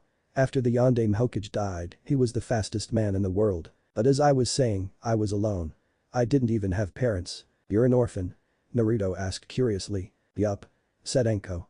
I even got to pick my own name. Mitarashi is my favorite flavor. Naruto shook his head, momentary humor overwhelming his bad mood. For a while, Orochimaru was my world, right? So a few weeks after Minato-sama dies, he takes me into the back room of his house. He says that there's this jutsu he's trying out that lets him share his power with other people, and would I like to try it? Next thing I know, I'm in the cells of torture and interrogation and dear old sensei's on the run from the law. What about Sho? Asked Naruto. Anko looked thoughtfully at the tree branches above them. I think he was innocent, but a lot of people didn't feel that way. It's because of his family's influences that he wasn't executed. Thing is, Orochimaru made a whole bunch of these curse seals. Some of them tapped into natural energy, some of them worked like the 8 gates, but he only ever managed to use the cursed seal of heaven once. On me. She tugged down the collar of her coat and brushed the edge of her metal shirt away from the triple tomo tattooed on her skin. Naruto leaned in and observed Orochimaru's achievement with something that was either awe or disgust. So this is what he tried to hit Sasuke team with, he murmured hatefully. It probably didn't take on your teammate, but yeah, Anko agreed. After that, well, Konoha had just about lost its shit. Sarutobi was looking for a new Hokage, Jiraiya had gone AWOL, and Tsunadeheim was a nervous wreck. Orochimaru was the last straw, and even after my psyche evaluation came up clean most of them blamed me. How did you know, Naruto asked awkwardly. There's power in the seal, but only if I give in to it, Anko explained tiredly. See, when people hate you because of power, using that power is the wrong answer. Konoha doesn't hate me any more than it hates you. They fear us. I'm the mad scientist's experiment, you're the only thing between them and a fiery death beneath the Nine-Tails' paws. Here's the thing. A few years ago, I was on a team with Aburame Shibi that killed one of the 7 swordsmen of the mist. Before that, I rescued a few dozen civilians from a hostage situation. As long as you just leave the Kyuubi where it is, they'll come around for you too. You and your adorably puffy hair will be carved into that monument someday. You really think so? Tears were streaming down Naruto's face. For those few minutes, his disappointment in Sakura, Kakashi, Jiraiya and Sarutobi were meaningless because Anko believed in him. So if the next few minutes were spent hugging her fiercely, you wouldn't blame him. And if Anko cried too, you wouldn't blame her either. Orochimaru was a busy man. Planning an incursion took time, and now too many of the elements involved were drifting outside his control. The Suno army was becoming restless, Gaara was more and more difficult to hold down every day, and now 2 Attack-your genin were dead. This last one was a little more disturbing than the others, primarily because they ought to have beaten Gaara soundly. Kabuto, however, reported a crushing defeat on all fronts. His subordinate had opted to remain out of the fight, ostensibly for his own protection. As long as the casualties were limited to one group, the whole incident could be blamed on Gaara's occasional fights of homicidal rage. Orochimaru had experienced enough of those to know the signs. His only surviving genin, Kintsuchi, was nowhere to be found. A tracking team consisting of 2 recruited civilian bounty hunters and a defected Inuzuka were on her tail, but Tsuchi had likely crossed the southern border into the land of water. Orochimaru doubted he'd see her again, but if he did there was price for betrayal. In light of his loss of control over Gaara, Orochimaru stewed privately for a few days. His white secret technique sustained his body without food or water, leaving him free of distractions to ponder the matter of dealing with Konoha anew. Tactics would have to be changed, deals altered and plans cancelled. There was, however, a strategy he was partial to.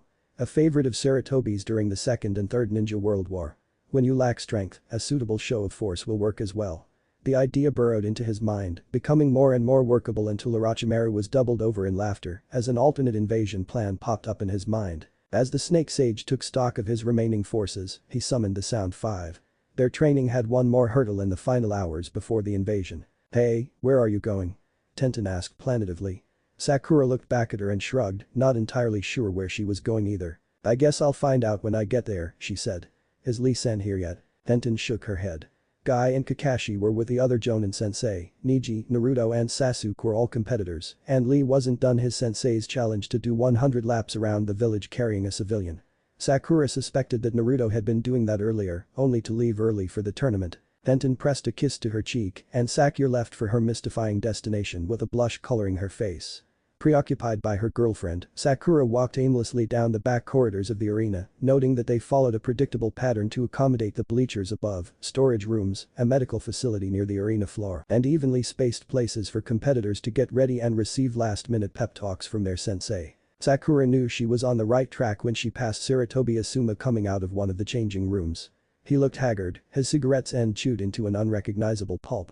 They paid each other no notice as they passed, but Sakura turned down the way he came and quickly located what she was looking for. Ino was shrugging off her leg weights as Sakura arrived, replacing them with purple leg warmers that matched the rest of her outfit.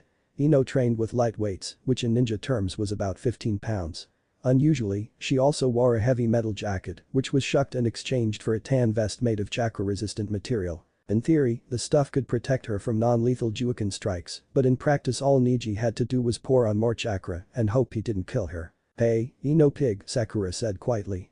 "Are you ready for your fight?" "About as ready as I can be, forehead girl," Ino said without looking up.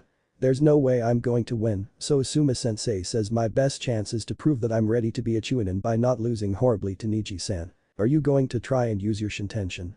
Sakura asked. It was Ino's most powerful jutsu, but it was a double-edged sword. It concentrated chakra to the eyes and allowed them to forcefully eject the user's soul, which followed a straight trajectory until it reached another mammal, bird or reptile. Then, Ino's Yamanaka training would allow her to overwhelm the other soul and take control. If it missed the intended target, however, Ino would simply collapse foolishly, and that would be that. "No," Ino sighed. "I'd need Neji to hold still for that, and that's bloody unlikely as it is. I just have to make myself look competent, that's all." She said it like the mantra of a man about to be executed. "Be brave, it won't hurt." Sakura stifled a giggle. Laughing at her friend's oncoming doom wouldn't necessarily endear her to Ino. She wondered when she had started to consider Ino a friend again. "Listen, I wanted to talk about this earlier, but now seems like a good a time as any," she said casually. "Oh?" Ino was strapping her belt to her waist, which had 3 kunai in holsters on the left and a shuriken pouch on the right. 2 bracers of the same chakra-resistant metal were belted over her forearms to better protect against Neji's palm strikes. She looked like an Olympian warrior with no pupils and a ragged ponytail. "The thing is, about Sasuke, I don't want him anymore." Ino finally looked up. "Say what?" "I don't want Sasuke anymore. I don't even like him anymore." "Maybe that's what being on his team has done to me," Sakura mused. "The truth would stay hidden for now. I just wanted to say that he's all yours and maybe we can really be friends again. Oh, and I wanted to apologize for the 100th time for hitting you with that shuriken." Ino enveloped Sakura in a hug. "It's fine," she said cheerily, oblivious to Sakura's mild discomfort at the physical contact. "And don't worry, I'll take good care of Sasuke-kun for you." The first match in the biannual Chunin selection exam will be between 2 contenders from Konoha. Hyuga Neji of the Hyuga clan and Yamanaka Ino of the Yamanaka clan. In front of nearly 1,000 people, Neji and Ino took their positions at the opposite sides of the ring. They bowed and listened to the proctor, Heiichiko, explain the rules and politely asked them not to kill each other. Sakura chewed her fingernails nervously as the 2 ninjas squared off. Ino waited for Hei to call the start of the match before skipping back and covering her retreat with shuriken. Neji brushed them off contemptuously and zigzagged forward with feline grace. For the first time, Sakura was truly grateful that Naruto wouldn't have to face Neji. He had no chance at all against him. "This will be easier if you simply surrender," Neji offered. Ino responded by stopping abruptly and stabbing out with a kunai. Neji whirled around the strike, pulling her in and tapping her bicep. Ino's left arm went dead. Grunting, she staggered away from him. Neji was surprisingly obliging, allowing Ino to limp to a safe distance and inspect her wounds. "My Byakugan discerns all," the Hyuga said in a dull tone. "You are still suffering from the wound inflicted by Sakura-san in your previous fight. It has healed well, but movement may disrupt the tissue. Furthermore, your skills have deteriorated after your stay in the hospital. Please, make this easier on us both and surrender." He was right. Not about her Taijutsu, which was as good as it had always been, but about the ragged scar on her stomach. Ino's Shintention gave her the power to force Sakura to surrender, but not before an already thrown shuriken vanished into her belly. It was only after Sakura was marched off the field and Ino returned to her original body did she notice it all. Blinding pain lasted for only a few seconds before her flesh went cold, and that was the last she remembered. Two medics had roughly stitched the gash closed before a third spent 10 minutes with the Shosen jutsu to make the flesh heal. Juiken would royally screw that healing up and Niji knew it. Stalling for time, Ino shifted sideways and devoted her energy to freeing up her arm and restoring movement. Niji probably recognized it for what it was, but he was already secure in his victory. "I'll never surrender," Ino said suddenly. Niji blinked. "Then don't," he said simply. Ino sagged, her hopes for launching into a dramatic monologue that would let her set up a clever ambush vanishing. That was more of Naruto's deal. "Just impress them and you'll be fine." Niji walked toward her, walked. Like he couldn't have finished her quickly. And she stepped back, resisting the urge to cast a glance over her shoulder. The wall was back there, but she could almost feel sensation returning to her numb arm. Once it was hers again, what could she do? Niji wasn't even exuding killing intent and she was already feeling dread as images of him eviscerating her washed into her mind. Niji lashed out and hit her in the upper chest. The head. The thigh. Hands, elbows, cheeks, neck, ribs. Each time, a cry of pain was wrenched from her lips and Niji's facial expression never changed as he systematically disabled her entire upper body. She could feel the pressure of his presence next to her, even as his fingertips brought numbness across her entire body. Eventually, there was only one limb she could move at all. Her right leg. "Just impress them and you'll be fine." Ino hauled off and kneed Niji in the groin. Fortunately for him there was no permanent damage, but his entire being came to a screeching halt. The downside to coolly disabling the Yamanaka was that he had yet to prepare himself for a real fight. As such, there was little to no adrenaline flowing through his veins, and there was little difference between what had just happened and being kicked in the groin by a passing stranger on the street. The entire crowd gasped, and Ino smirked triumphantly despite her current lack of balance. Niji stumbled away from his tottering opponent, his hand clasped protectively over his family jewels, while hundreds of people tittered at his misfortune. Sadly, Ino's last gambit to demonstrate her fortitude had backfired spectacularly. The pain made Niji reassess the threat she posed. Without warning, the Hyuga lunged forward and jabbed a stiffened finger into Ino's scar. Two things happened at once, then, the first being that Ino's scar reopened spectacularly beneath her metal armor, so much so that her attending medic would later liken it to a maw. The second, it would be less accurate to say she coughed than to say she exploded with blood from her mouth and nostrils. Ino's front was quickly plastered with a dark red stream, Niji's last spiteful strike rupturing something critical in her gut. Her eyes rolled back in her head and Ino hit the ground. Heiei called the match. Anko had somehow snuck in with the rest of the Jonin sensei to watch the match. Of all the reaction to Niji's injury, hers was the most abrasive. The braying laughter shocked Kakashi, Kurenai and Asuma into silence, while Guy only regarded Niji critically as the pale-eyed boy recovered the dignity to walk off the field without limping. Niji had won, but in the hearts of the audience, Ino had struck a crucial blow for Kunoichi worldwide. "Heh, did you see the way his stupid wide eyes went all wide, like how can this be, I am a Hyuga?" Anko chortled. "Anko-san," Kurenai said nervously, "perhaps your sensei would approve of your attitude," Guy said frostily. This was the most venom any of them had ever seen from the Taijutsu master, and Anko was caught off guard by the vehemence behind his words. Ordinarily she nursed a quiet hatred for people who needled her with Orochimaru's name, but Guy was Guy. He wasn't facing her, but he still sounded quietly furious. Anko decided to let well enough alone, and the other three breathed a collective sigh of relief. Further up, Sarutobi Hiruzen decided that he would let Niji's arrogance slide. It was born of an honest desire to save Ino pain rather than lord his superiority over her, and he wouldn't have reacted any differently had she done the same to him. Not that he would have let her, Sarutobi was far too powerful to allow a genin to hit him, but it was still painful for the both of them. "She's not bad," the Kazekage offered. "A bit cocky, doesn't know any combat-oriented jutsu, but that's all to be expected from a genin. Isn't Niji-kun the prodigy of the Hyuga clan anyways?" "She's ill-prepared, Kazekage dono," Sarutobi muttered. Niji's overconfidence stemmed from the wish to spare her the pain of the Juiken. "Good for her, I say," the Kazekage's bodyguard remarked loudly. Neither of them paid her any mind. Heiei cursed his pneumonia, more so than usual. He'd have to scream louder than usual to be heard over the baying of the crowd. It was with the most anticipated fighter of the tournament in the wings that he had the odious job of shouting the Dark Horse's name over the noise. The second match will also take place between two young shinobi of Konoha. Uchiha Sasuke. There was a full minute of wild applause. And Nara Shikamaru, Heiei finished sullenly, not even bothering to make himself heard. Together, Nara and Uchiha approached each other in the ring. "I don't suppose you'll surrender now, will you?" Shikamaru muttered. Everything about him screamed tired, from his vacant stare to his slouch. Sasuke was charged with intent, though he didn't honor Shikamaru's request with an answer. They bowed, Sasuke formally and Shikamaru shallowly, and Heiei gained distance. "Begin," he shouted. Sasuke leveled a glare at Shikamaru, his Sharingan blazing with demonic fury. Shikamaru averted his gaze, wary of being trapped in a genjutsu he wouldn't recognize. Without moving his eyes, Sasuke observed the length of Shikamaru's shadow, the shadows elsewhere in the arena, and the rate of the rising sun. Shikamaru didn't have enough foreknowledge to create a plan, so he made a probing assault. "Hajime no Jutsu," he said. The shadow spread to the west, snapped to a spear shape, and rocketed towards Sasuke. The other boy retreated so fast he left a cloud of dust in his wake, and when it settled the tip of the shadow was only a few feet away.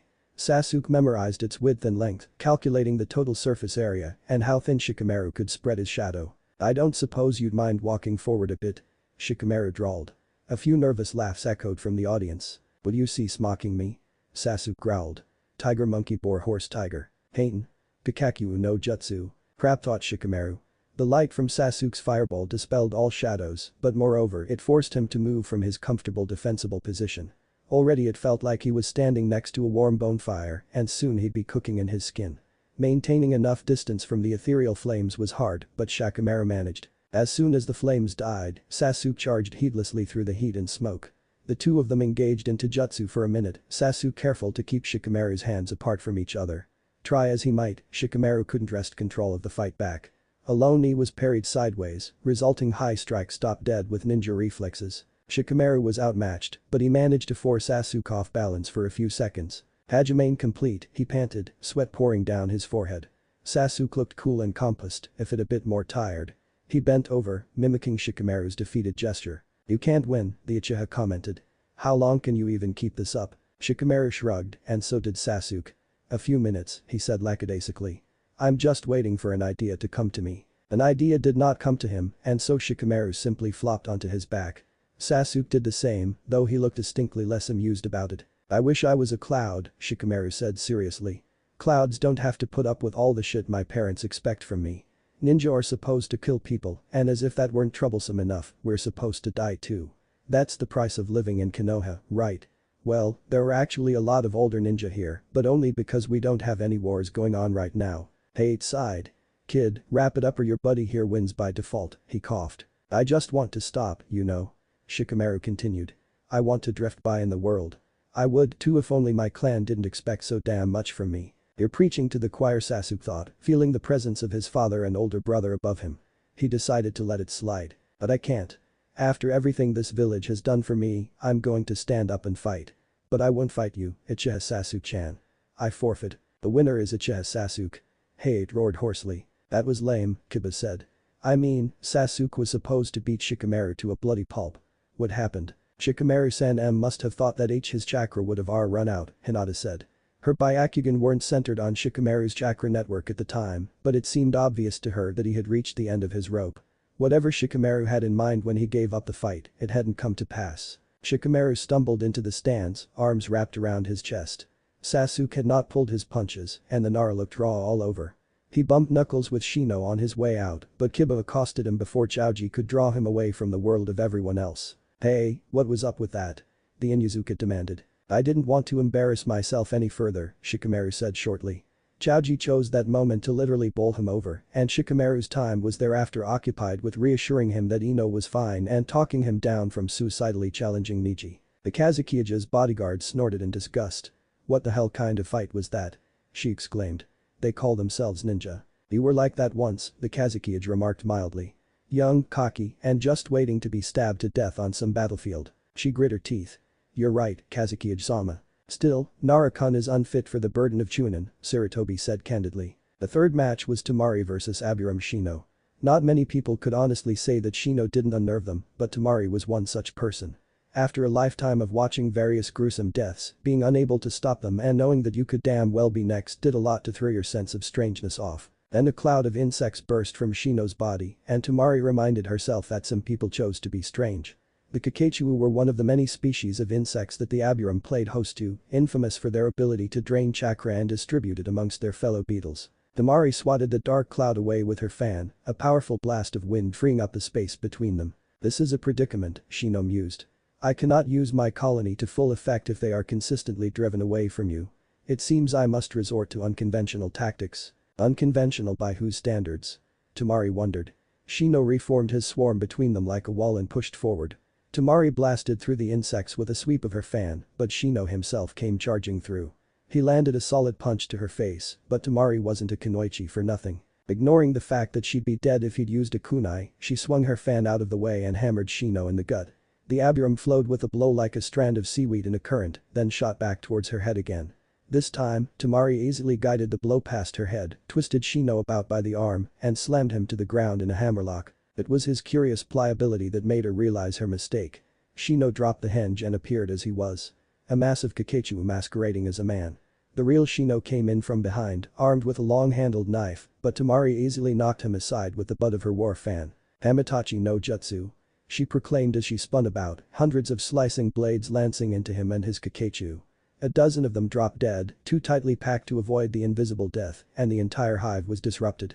Tamari grinned savagely at Shino's distress, panic evident even behind his dark sunglasses. Let's see how many of your little parasites survive this. To Kamitachi no Jutsu. To Shino's dismay, most of his Kakechu were blown into the crowd and out of the arena. Beyond his ability to control them with biochemical signals, they roamed aimlessly through the area, generally annoying the people they happened to land on. The floor of the ring was darkening with insect corpses, most cleanly bisected by the wind blades, but for a few unfortunates clinging to life. Shino twitched, pissed as hell but impotent against a wind wielder. Only the largest of the abiram insects could resist strong winds, and he didn't have any that fit the bill. Robbed of his ninjutsu and facing an older, stronger opponent, Shino folded like a house of cards. I forfeit. Damn it, why are you guys getting crushed? Kiba moaned. First Shikamaru, now Shino, next thing you know, Naruto's gonna lose. He's probably going to lose anyways, Chaoji pointed out sagely. That other guy chewed up Lee-san and spat out his bones. Then Naruto-kun might have a chance, Hinata stuttered. Who knows? Shikamaru said vaguely. Either could win. The three combatants in the next round lined up on a small balcony nearby. Tamari stood between Niji and Sasuke, both boys using her as a barrier to protect themselves from having to tolerate one another. Sasuke leaned indolently over the railing, a small smirk gracing his mouth as he watched the final preliminary. Tamari and Niji were both completely still, like predators waiting for prey to relax. The last event before the final rounds will take place between Gaara of Suna and Uzumaki Naruto. Many of the ninjas shifted uncomfortably. One Jinchuriki was bad news, but two of them trying to kill each other was akin to armies clashing. A few of the more pessimistic attendees from Suna outright left the building, but a fair number of them stayed to watch the clash of the titans. So, you are the Kitsune's Jinchuriki, Gaara said. I did not believe Mother when she told me, and I was punished. However, it seems Mother was right. Ever get tired of having a psychotic demon stuck in your head? Naruto asked irreverently. Big ol' Tanuki, too big for your skull, but small enough to fit. Why do you still call him your mom, huh? What did Shukaku ever do for you? Mother has given me purpose, Gaara said gravely. Mother is driving you into an early grave, Naruto retorted savagely. You give Jinchuriki a bad name everywhere, you deranged bastard. Wise up, or someday your dad is gonna rip your demon out and seal it back in a kettle where it belongs. Gaara laughed, low at first, but rising until his entire body shook with mirth. All the while, his eyes never left Naruto's. You think he hasn't tried? He hissed coldly. You think Kazuki-sama hasn't tried to kill me? I killed my own mother, and in retaliation he set my uncle on me. Chunin, Jonin, Anbu, they kept trying to kill me, and I kept killing them. Eventually, I realized that was my purpose. I'm going to kill and kill until the sand turns red with blood. That is my destiny, Uzumaki Naruto. If this is the only way you listen to reason, Naruto said, cracking his knuckles. The Reaper Death Seal glowed blue under his clothes for a brief instant, but Naruto quickly locked the Kyuubi's chakra away. He could do it, even without the demonic influence. Gaara's smile grew feral, the red tattoo above his left eye shining with otherworldly light. Begin, Hade ordered. Gaara reached over his shoulder, grabbed the gourd of sand and smashed it on the ground. Shukaku roared in delight, a tsunami of sand rising up fast enough to generate wind and slamming down on Naruto. Or, it would have, if Naruto hadn't taken off like a bullet around the arena's circumference. The particles of sand hit the ground and filtered through, shaking the foundations of the building as it vanished in the dirt. Gaara himself was surrounded by orbiting halos of sand, spinning like the rings of Jupiter and protecting him from threats seen and unseen. Naruto got some distance from the little drama and brought his hands together into a cross. Tajuwu Kage Bunshin no Jutsu, he muttered, and 20 or so clones of Naruto appeared at even points around the arena. Each of them uncapped the plastic case they carried, quickly downing the 2 soldier pills contained within. Genma had warned against using more than one at once, but given that they were essentially shadows given bodies, Naruto assumed that the damage wouldn't carry over to him. The Naruto clones ringed Gaara, who stood confidently at the center of a galaxy of dust and debris. As one, they set long back stances, welled up chakra inside their lungs, and fired. Suiton. Mizurappa no Jutsu. The platoon shouted, each of them spewing an impressive stream of water towards Gaara. The younger Jinchuriki thrust out both hands, beckoning Shukaku to his aid. The sand intercepted every incoming stream, but the torrent of water forced the grains out of alignment. Gaara strained against the water, but the sheer volume of liquid forced him to move. Suna Shunshin no Jutsu, he whispered, allowing the sand to encircle him theatrically before he vacated the center of the storm. Naruto's shadow clones obliterated the spot just seconds after he left it, pumping in enough water to flood the pit. Gaara looked down.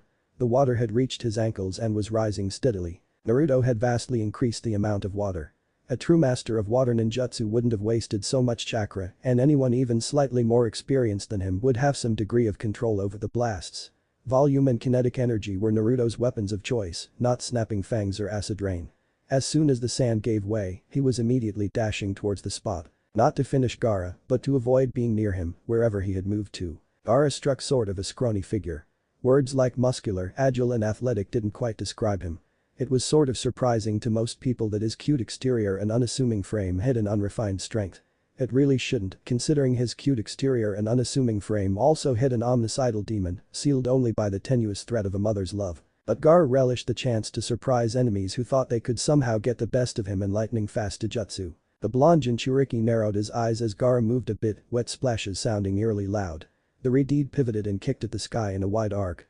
A torrential amount of water was propelled by the force of the crescent kick, effectively blinding the Naruto clones between him and Gaara. The sand moved in, crushing the oblivious clones as they performed their duty to the last. Some of remaining ones were starting to look emaciated, so Naruto created a new batch to resume flooding the place. Is this all it takes to fight a Tanuki? Naruto jeered, doubling over as Gaara hurled a shuriken at him. You're weak, Gaara. You've no friends, no purpose, no power.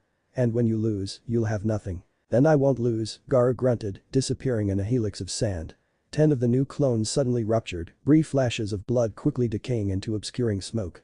Naruto crouched low to the water, his arms disappearing below the surface as he scanned for the telltale ripples that Gaara's Shunshin would make. He was just beginning some hand seals when a dozen clones of Gaara took to the air and began launching shuriken at him.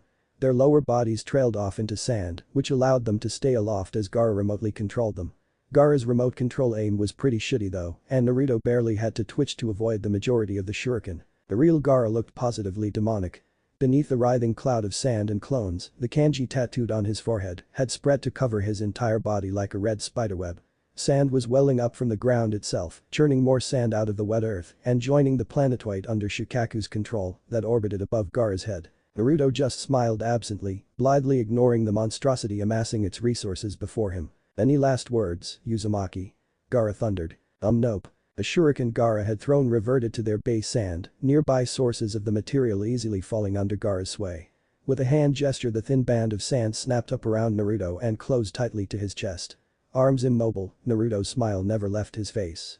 Gaara squeezed his hand into a fist and the sand began to tighten. Then, it didn't. Yeah, no, the biggest problem with fighting you was the knockout, Naruto said mildly.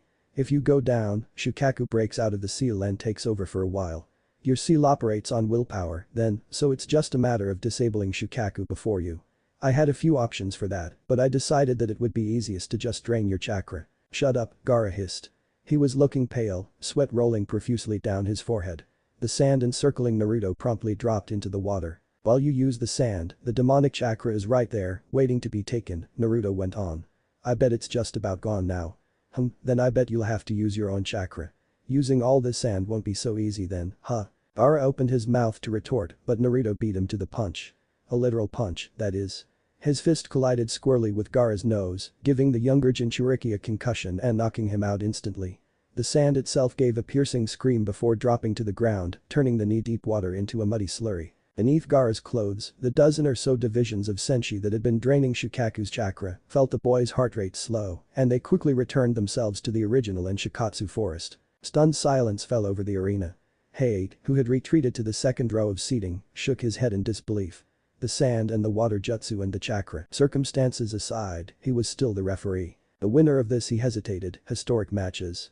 Uzumaki Naruto. Huh, said Kiba. Said Niji, a sentiment echoed by Shikamaru. Well, DD done, Hinata squeaked. HN, Sasu commented. Some other sentiments were expressed by members of the audience, but none were so loud nor so euphoric as Anko. Hell yeah, kid. The Chunin exams continued, much to the surprise of its attendees. A small squad of Chunin were sent out to clear the slurry of mud that Gaara and Naruto left behind, while some of the Takebetsu Jonin reassured the audience that nothing unusual had happened. Neji and Sasuke were fighting soon, and wouldn't everyone like to see that? The Anbu serving as Sarutobi's bodyguard had remained perfectly still throughout the whole fight. She had orders to abandon him and call in the emergency sealing team if Naruto or Gaara lost control, but Naruto had handled his counterpart masterfully. Performing the Kuchius no Jutsu underwater had confounded some of the observers, but Yuga recognized the signs of a summoning when she saw them. The slugs must have bled Shukaku dry, putting the strain of supporting the sand on Gaara himself and making it safe for Naruto to punch him out. She related as much to her Hokage, who grimaced but otherwise didn't comment. Yuga looked down at the ground floor where Neji and Sasuke were facing off. Sasuke was backing warily away from Neji, who would easily destroy him in close combat. The Hyuga also regulated his approach, sweeping his vision for traps and the variations in Sasuke's chakra that would indicate a jutsu. They'd entered the stalemate that so often occurred between ninja of similar skill levels. Neither could afford to strike first, neither could drop their guard. This may take some time, Sarutobi commented. Tell me, how do you feel about Gaara's defeat? It was inevitable, the Kazekage opined. Much of his prowess came from the ignorance of his enemies. No enemy of Tsunagakure is unaware of our famous sand manipulation, but none have mastered it to the level Gaara has. In truth, Gaara has relied at times on Shukaku being released, so he was unprepared for the demon's absence. I will ensure he is better prepared in the future. Asuna have any other Jinchuriki to rely on, then? The Kazekage snorted. Certainly. We have a handful of Kaiju and Tengu in reserve, but Gaara was our only Tanuki. Naturally, I had it sealed in my son. Naturally, the Hokage agreed. Do you ever wonder? Hajime no Jutsu? Sasuke announced. Those 3 words instantly caught the attention of everyone present. Indeed, his shadow was now elongated like a spear and buried in the shadow of Neji. The Hyuga regarded the technique with some suspicion, but when he tried to step back his body jittered like building in an earthquake. Sasuke frowned as his chakra began to drain alarmingly quickly. Having anticipated his use of Shikamaru's signature move, Sasuke had relocated his shuriken pouch a few centimeters higher. He drew one, Neji's fingers consequently scrabbling uselessly at his own thigh. The Sharingan is superior to the Byakugan after all, he said archly, and threw it. Neji remained implacably composed as the spinning metal star hurtled towards his chest, his expression never wavering, even when a pulse of blue energy welled up at the point of impact and deflected the shuriken. The Sharingan may be superior, but the Byakugan isn't my only Kekkei Genkai, Neji said, with characteristic backhand humility. Juiken is as useful for defense as for offense. Sasuke snarled, and with a burst of power a black hailstorm of shuriken, kunai and senbon rained down on Neji, enough to leave Tenten in awe if they weren't currently aimed at her teammate. Neji manipulated his chakra system without moving his body, systematically knocking the projectiles off course while straining his muscles at the same time. Sasuke's control wasn't as refined as a true Nara's, and his chakra was waning. There was only one solution. He backed up, forcing Neji to do the same until they were nearly at opposite ends of the ring, and his shadow was stretched taut. Then, lowering his right hand to the side, Sasuke filled the air with the scent of ozone and the screaming chorus of 1,000 birds. He leveled the Chidori at Neji's chest, who also raised a hand to point at Sasuke, and together they charged. The audience held its breath as the 2 prodigies raced headlong towards collision, neither showing any particular emotion as Sasuke prepared to kill Neji in cold blood. There was a small riot in the stands, Guy and Kakashi were watching each other stonily, and the Hokage was torn by indecision. Sarutobi Hiruzen remained neutrally uninvolved right until the end. Sasuke was undone by an unfortunate fact of biology. Neji's arms were longer than his. The Hyuga's fingertips brushed against his chest well before the Chidori reached its target. The lightning lanced out into Neji's forearm, turning the skin black and melting the hairs on his arms. A shield of chakra sprang up too late, but Neji had already done what he intended. His index finger lay squarely on a Tenketsu 16mm to the right of his superior vena cava. The Uchiha's eyes remained implacably empty, even as the lightning sputtered and he toppled slowly backwards. Neji easily freed himself from the Kajime no Jutsu and quickly backed away from the grievously wounded Sasuke. Medics, he called over his shoulder, and a team of doctors rushed onto the field for Sasuke. Sarutobi groaned. His heart had felt close to stopping when the Uchiha initiated the ridiculous event, and his light-headed dizziness returned as Sasuke's barking body was lifted onto a stretcher. He was familiar with the Tenketsu Neji had doubtlessly aimed for, which could kill a target, provided they had no assistance. Sasuke would live, but his future was in question. The Hokage's head dropped into his hands, and he groaned. I'm getting too old to be running a village, he confided in Yugao. You ought to nominate a successor, sir, she said lightly, highly aware that she was crossing a line. There are a dozen jonin fit for the position, and any would be happy to become Godame. Inoichi-san, perhaps, or Choza-sama. Yes, but I feel, no. Naruto roared. A blast of crimson chakra radiated off the Jinchuriki's skin, melting the stands around him and vaporizing most of the other genin with its oppressive weight. He rushed out onto the field, arms of chakra reaching ahead and burrowing into the unsuspecting Nichi's back. The Hyuga died soundlessly, as did the first squad of Anbu sent to subdue him. The sealing team fared little better, but by now the arena was swarming with agents from Kurigakure. Sarutobi recognized the trapezoid-shaped end of a sword of the seven, as well as the famous masks of the Hunter Division. Naruto was plowing indiscriminately through friend and foe alike, but Sarutobi was less concerned by the Uzumaki and more with the plumes of smoke rising on the horizon. Kiri ninja were burning Konoha, somehow having bypassed their scout teams with an entire army. And with all of their major operatives out of the village or providing security for the selection exams, it was a goddamn nightmare. Sarutobi leapt to his feet, extending both hands in the ram seal to summon Enma. The massive amounts of chakra necessary to summon such a powerful spirit rose up from his navel, rushed through his chakra pathways to his arms, past his heart. The Sandaime Hokage of Konoha clutched vaguely at his left shoulder, slumped to his knees and died. The heart attack came with no warning, other than his surge of activity near the end. Yugao Yuzuki jumped to her feet, barking orders into the comm unit clept to her ear. A team of medics were routed from the lower floors to help him, but it was too late for anything other than prayer. Silently, Teiya ended her genjutsu. Orochimaru nodded approvingly over the rim of his collar, quickly appraising the situation. In 1 minute the medics would arrive. In 5, a scan would detect traces of Teiya's chakra in Sarutobi's brain. In 5 minutes, they would be suspects. Orochimaru was ready for everything. Feigning concern over Sarutobi's death, Teiya drifted closer to Yugao. In one swift movement, she shanked the Anbu in the ribs, driving her tanto into the woman's chest and through her lungs. Never turn your back, bitch, she hissed, chopping a hand into Yugao's throat and using the other to keep her katana well out of reach.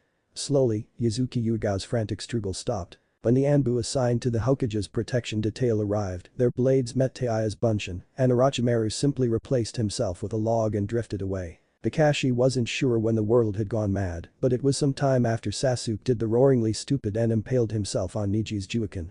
The Chidori must have whitened the shadows, meaning Niji had chosen to rush Sasuke, knowing he'd win. Shortly thereafter, the corpses of the Sandaime Hokage and Yondaime Kazekage were thrown from the balcony, as well as the cat-masked Yugao. Later, coming to the obvious conclusion that the Kazekage's guard was a ninja assassin, Kakashi initiated a full evacuation. Sirens blaring in the streets and booming voices from loudspeakers informing the population that this is not a drill. Please exit the village according to the emergency evacuation protocols. From the shadows, someone with immense genjutsu skills launched a Nihin Shouta no Jutsu, followed by another and another, until civilians and genin were dropping asleep left, right and center. The remaining 80 jonin and Takubetsu jonin convened around Kakashi, many of them shedding Anbu masks as they ran. What's going on? The Haddock said with deadly calm. Sir, snakes are escaping from training ground 44. We don't have the manpower to drive them off. Sir, Hokage-sama died of a stress-induced heart attack. The Kazekage has evidence of cranial trauma. The assassin is gone. Sir, 150 Suna Chunin and Jonin are attacking Konoha. They appear to be targeting defensive positions and vital targets. We've lost R&D, the western warehouses and the hospital. Kakashi took a deep breath, moved a band of cloth off of his Sharingan, and began barking off orders at lightning speed. Takubetsu Jonin zipped off in rehearsed formation towards the invading force. Some Chunin went to round up the genin and civilians, others targeting the sleeping people with well-placed kicks to wake them up. Soon, only Kakashi, Asuma and Anko remained. You two are with me, he growled, turning to the chaos. Sum-san is getting Jiraiya-sama, but we're going ahead. Where to, Kakashi Taichu? Anko asked. Somehow, she already felt the answer churning in her gut. He's here, Kakashi said slowly. Move. At the same time, Yamanaka Inoichi was facing a dilemma. A pair of ninja he'd never seen before, one grotesquely fat and the other rail thin, were fighting Chaozu and Shikaku. The fat one was matching the Akimichi blow for blow, neither of them yielding an inch, while the thin one was defying Shikaku's Kajime no Jutsu without breaking a sweat. In seconds, they'd both be overwhelmed, and he could only help one of them. Chaozu's arms grew to the diameter of watermelons, but the Odo ninja stopped the oncoming smash with his own bulk, returning the attack with a brutally low kick that Chaozu barely avoided. They seemed evenly matched, but Shikaku was in trouble. Nara, like other clan ninja, were usually unprepared for the complete and utter failure of their private ninjutsu. The gray-haired man was pressing the advantage, driving Shikaku into a corner. The dark-haired strategist threw a smoke pellet to the ground and shunshined closer to Inoichi, but his sickly opponent was hot on his heels. Making his choice, the blond man squared his stance and aimed his soul. "Shintention no jutsu," he hissed, feeling his body crumple as his mind overtook the other shinobis. Like the well-trained mindbreaker he was, Inoichi bypassed the man's psyche and assumed control of his body. He felt off, but nevertheless asserted himself as dominant and opened his mouth to reassure Shikaku. Then the third arm reached out from his chest and grappled with his face. Inoichi had seen a lot of things in his time as a professional interrogator, but this was one of the strangest. It immediately called to mind Orochimaru's twisted experiments, but his host memories soon supplied an explanation. "Heike Genkai?" he wheezed with Seiken's voice. Yukin smiled from within him and burst out of his back, sprinting for Inoichi's fallen body. Chaoza crashed in from behind, staving off his own opponent long enough to smack the second man to the ground. Yukin used Kawarimi to duck the follow-up killing blow and went on for the body, while the fat man switched targets to Shikaku. While Shikaku prepared to kill the stupid ninja, Inoichi was rushing after Yukin with Chaoza. Sensing that he was perhaps out of his depth, the ninja prepared to fend off Chaoza and his possessed brother for as long as possible. That wasn't very long at all, because a glob of yellow liquid hardened into a spike, slammed heavily into the ground in front of Inoichi. "Aren't you guys going to level up yet? This is just the checkpoint battle," shouted a dark-skinned man. Two of his arms were extended, having thrown one spike each to interrupt Inoichi and Chaoza, a further two were forming hand seals, and the fifth was scratching his nose. The gray-haired man put on a burst of speed and crashed bodily into Inoichi's prone form, his body turning red and creaking tortuously before warping away. Inoichi groaned. "I don't feel well, fuck." He fell to his knees in Seiken's body, pain from far away rippling through the mental link from his own body. Dimly, he saw Yamashiro Aoba and a few Anbu enter the fight, but he was losing the battle for control. With trembling fingers, he released the jutsu. Kakashi growled audibly, a sound that sent shivers up the spines of Anko and Asuma. Orochimaru had taken hostages. 3 of them, 2 men and a woman. Ninja too, judging by the restraining seals painted on their skin.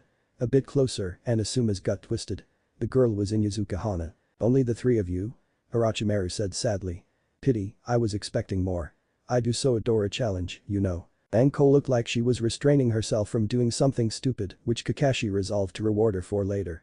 It was increasingly obvious that Orochimaru was guilty of the death of Sarutobi Hiruzen, the Yondaime Kazukiage, and probably Yugao too. That wasn't even including the casualties from this latest invasion. He opened the emergency channel on his headset with one finger, taking in the frantic chatter of the defenders with a bit of attention. It seemed Genma and Raido had organized some kind of blockade against the snakes, but faster and more agile spider summons were overriding the stationary points. Pity none of the hidden villages had secured the loyalty of the spider domain. Orochimaru's sway over them was probably tenuous. "You all know how depraved and monstrous I am," Orochimaru said grandly, "but fear not. I can sink to lower depths still." Bastard Anko whispered. "Behold, the crowning creation of the Nidaime Hokage. The Edo Tensei." Asuma whistled. The impure world reincarnation was one of the most feared techniques ever created, the signature move of Senju Tabarama. He had used it to raise the dead on the battlefield, giving them a second chance to serve Konoha by carrying out impossible missions and defeating superior forces. Asuma had never seen it in person, as the ability had purportedly died with Tabarama. Evidently not, he thought, panic seeping into his bones. They were so deep in shit he began to wonder if he'd ever see the light of day again. "For you, Asuma-kun, I think you'd enjoy meeting your dearly departed sensei again," said Orochimaru. A flick of the hand and one of the 2 men was on the ground, gasping for breath. Only Kakashi spared a thought for Hage Katetsu before a white mist crept over his body. The coffin rose, marked with name of a man long dead. Kato Dan. "Usanuvabich," Asuma breathed in awe. "For you, Kakashi-kun, I took the liberty of bringing back your father," Orochimaru went on, smacking Kamizuki Izumo on the back of the head and sacrificing him in short order. A second coffin joined the first. Haddock Sakumo. Anko was trembling with rage by the time Orochimaru met her eyes. There was nothing recognizable in their depths as the man she'd once loved, and she hated him for it. Hated him for his kindness and betrayal, and for the way he pretended it didn't happen. "I thought I'd give us both a treat," the Snake Sannin said casually. "Who do we both know who's dead, Anko-chan? Anyone in particular you'd like to see again?" What about Ichiha-shai?" "No." Anko roared. The purple-haired woman bounded into the air, smoke billowing from her body as she revved up her chakra. Kakashi and Asuma watched passively as bursts of flame and purple energy flared up in the darkness, lashing at each other like vipers. Anko dragged herself out of the rather one-sided melee with her prize, Hana, relieved that Shisui would be staying where he belonged. No matter," Orochimaru said absently. A wave of his hand and a gust of wind blew the smoke away. The coffins opened. Raido was having an enormously swell time.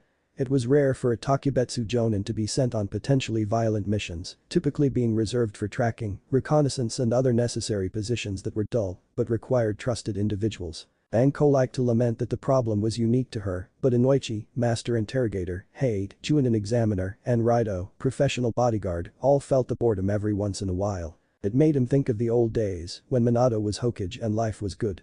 In a way, Raido was almost happy that Minato wasn't there. A Hirishin user could have ended the invasion far sooner than he wanted it to. "How many more of these slimy bastards are there?" he shouted. "I would estimate 30 to 35, said Shibi.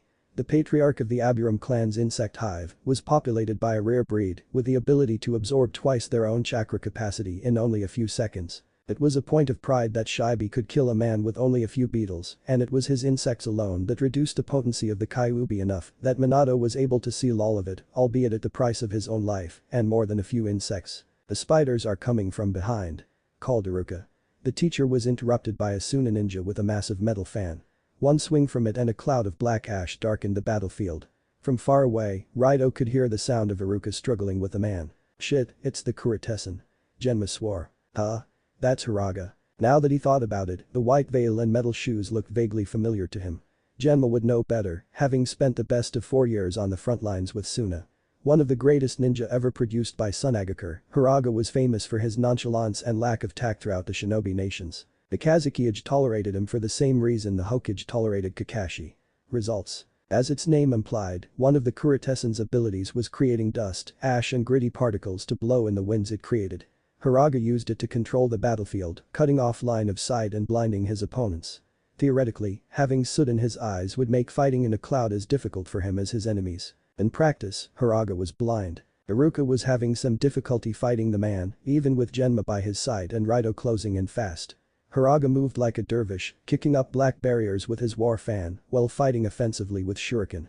There was already one in Iruka's shoulder, cleaving the bone in two and channeling blood out of the wound. "Does he have any weaknesses?" Raido screamed, plucking a shuriken out of the air, only to drop gracefully under the trajectory of another one. "I'm blind, not deaf," Hiraga retorted sullenly. His voice was unusually high and seemed to come from somewhere near Iruka. That was no guarantee of his actual position, as ventriloquism was another of the man's talents. Raido parried the slash of a kunai with his short sword, wondering if Shibi's beetles could smell people. The answer, it seemed, was yes, but not in any useful way. Hiraga was targeting Shibi exclusively, no doubt aware that he was the most dangerous member of their quartet. Outside, another Chunin radioed Anbu about a wave of spiders escaping the forest of death, but for now their problem was Hiraga. Raido instinctively dulled the sound of his footsteps, doing his best to blend in with the background as he pondered his target with a killer's eye. Loud noises would work, he assumed, as would having another Jonin on their side. People trained in fighting blind were a ninja's nightmare. "Dynamic entry," shouted Guy, crashing headlong into the smokescreen with all the subtlety of a sledgehammer. Hiraga very nearly dodged the first kick, but Guy still hit him hard enough to spin him around. The Sand Jonin retaliated with a blast of air that disrupted his balance, but Guy soon recovered. From there, Iruka, Genma and Raido backed slowly out of the cloud as Guy and Hiraga began a painfully slow game of cat and mouse. The three of them stood there idly for a few seconds, just listening to Guy's witless banter and Hiraga's deadpan retorts while looking around for Shibi. Then the spiders attacked. Anko didn't waste a second after seeing the graves of Tsukumo and Dan open. She took off like a bullet, racing for Orochimaru as he gradually left Kakashi and Asum behind. The pale man flitted down Konoha's streets, evading notice under the panic and disaster he had created. Anko saw people fighting and dying in the streets, with Konoha gradually winning a Pyrrhic victory. A nearby trio of Anbu from Suna was fighting against Aburum Shibi, while cannon fodder took on the Inyazuka and Hyuga clans. Orochimaru seemed to have a destination in mind, though he was by no means direct in getting to it. He cut under bridges and over buildings, sometimes throwing an explosive tag into a battle to help or hinder his own forces. Anko remembered something he'd once said while they were still together. He loved being the wind that made the windmill spin, in whichever direction it might be. The Hokage's residence was nearly deserted, though a few genin had taken shelter in the western wing. Orochimaru crashed through the window and killed the four of them without stopping. Anko didn't either, but she slowed enough to recognize the face of a girl from the academy. None of this was endearing him to her, she thought sardonically. The twisting labyrinth of corridors was difficult to follow her former sensei through, but the odd hole in the wall where he'd changed his mind and burst through helped. Anko was beginning to wonder if he'd lowered his speed to match her fastest sprint when he came to a crashing halt. Anko had the foresight to affix her feet to the floor, but the result change in velocity nearly broke her ankles. Orochimaru was standing just inside a massive oaken door, the warding view Jutsu torn to shreds, and the token Anbu guard dead. Now, you truly believed that I coordinated a full-scale assault Konoha on a petty whim? Orochimaru said into the silence. If I wished you all dead, I would have hired Deidara or one of those Iwa ninja who love their explosions. No, the only reason I'm here and the only reason I wish to become Hokage is in his room. With dawning horror, Anko realized that she knew this room. It had been on a Ritup in Naruto's file, which she'd skimmed over a few weeks ago. The treasure passed down from Hokage to Hokage. The scroll of seals. Orochimaru sliced the chest containing the scroll in two with a kusanagi. A thick roll of parchment paper flopped out, undisturbed by the destruction of its vessel. He picked it up carefully and slung it over his shoulder, using a thin cord as a sash to hold it in place. Senju Hashirama went to great lengths to seal away the greatest techniques of the world, he explained idly. As part of the Treaty of Kaizo Summit, a great many things that were commonplace during the era of warring states were labeled forbidden. The shadow clone technique, for instance, and the Shirakajima no Jutsu. As time went on, different jutsu were added, like the Nidame Mizukage's famous unnamed Suiten Jutsu. Their point being that dangerous things need to be kept away from people. Yeah, for once I might have to agree with you, Anko said. Now drop the scroll. I point. Goodness, if the Kage Bunshin is a kinjutsu, why is it used so commonly within Konoha? Orochimaru said. This scroll isn't so difficult to steal, or so I've heard. Didn't the ninja with the worst grades at the academy get his hands on it? He didn't learn any kinjutsu, just the Kage Bunshin, Anko growled. And therein lies the hypocrisy, Orochimaru retaliated. First it was forbidden, now it's a B-rank ninjutsu. What's worse is that Sensei Dearest apparently didn't place any value on its security. Do you see Genin breaking into the Raikage's villa and taking his scroll of seals?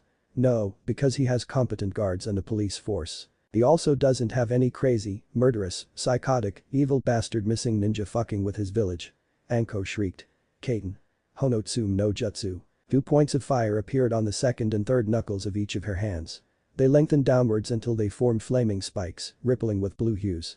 In a few minutes her skin would be black, but that was enough time to kill Orochimaru and take the scroll, possibly becoming a hero in the process. Yeah, and Naruto was going to be the Goddamn Hokage. But the battle cry that sounded despairingly empty, Anko slashed at Orochimaru's throat. She was out of smoke pellets, which usually accompanied the head-on attacks she preferred, but in this instance it made very little difference. Orochimaru's Kawarimi brought him 2 meters back, and Anko's fire passed through the smaller half of the chest. It disintegrated on impact, slicing the half into halves. Orochimaru brought the kusanagi up to her throat. Now, I trained you better than that, he said flatly.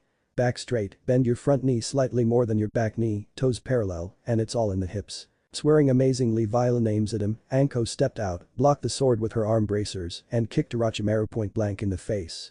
His head snapped backwards with a horrifying crunch, 2 of his vertebrae cracking from the force of the kick. Improbably, his unoccupied hand shot up and grabbed her ankle. Orochimaru's head slid back to its mooring, and a slimy sound accompanied his nerve endings and blood vessels reconnecting. His chin dropped to its normal position, and he grinned. If only you knew, he whispered. The things they hide from you in these villages. The lies they tell you. Who knows, maybe your next Hokage won't be completely inept, however much of a long shot that is. Anko stabbed at his chest with a conjured claw, but Orochimaru caught her wrist with the crossguard of his sword and threw it away. She stumbled back, nearly falling flat before wrenching her leg away from Orochimaru. Trembling with rage, she patted herself down in search of weapons. Nothing. Looking for those? Orochimaru asked innocently, pointing a short distance away where a pile of metal, plastic and spare clothes lay in a tangled pile. Anko's heart sank, her radio unit was in there too.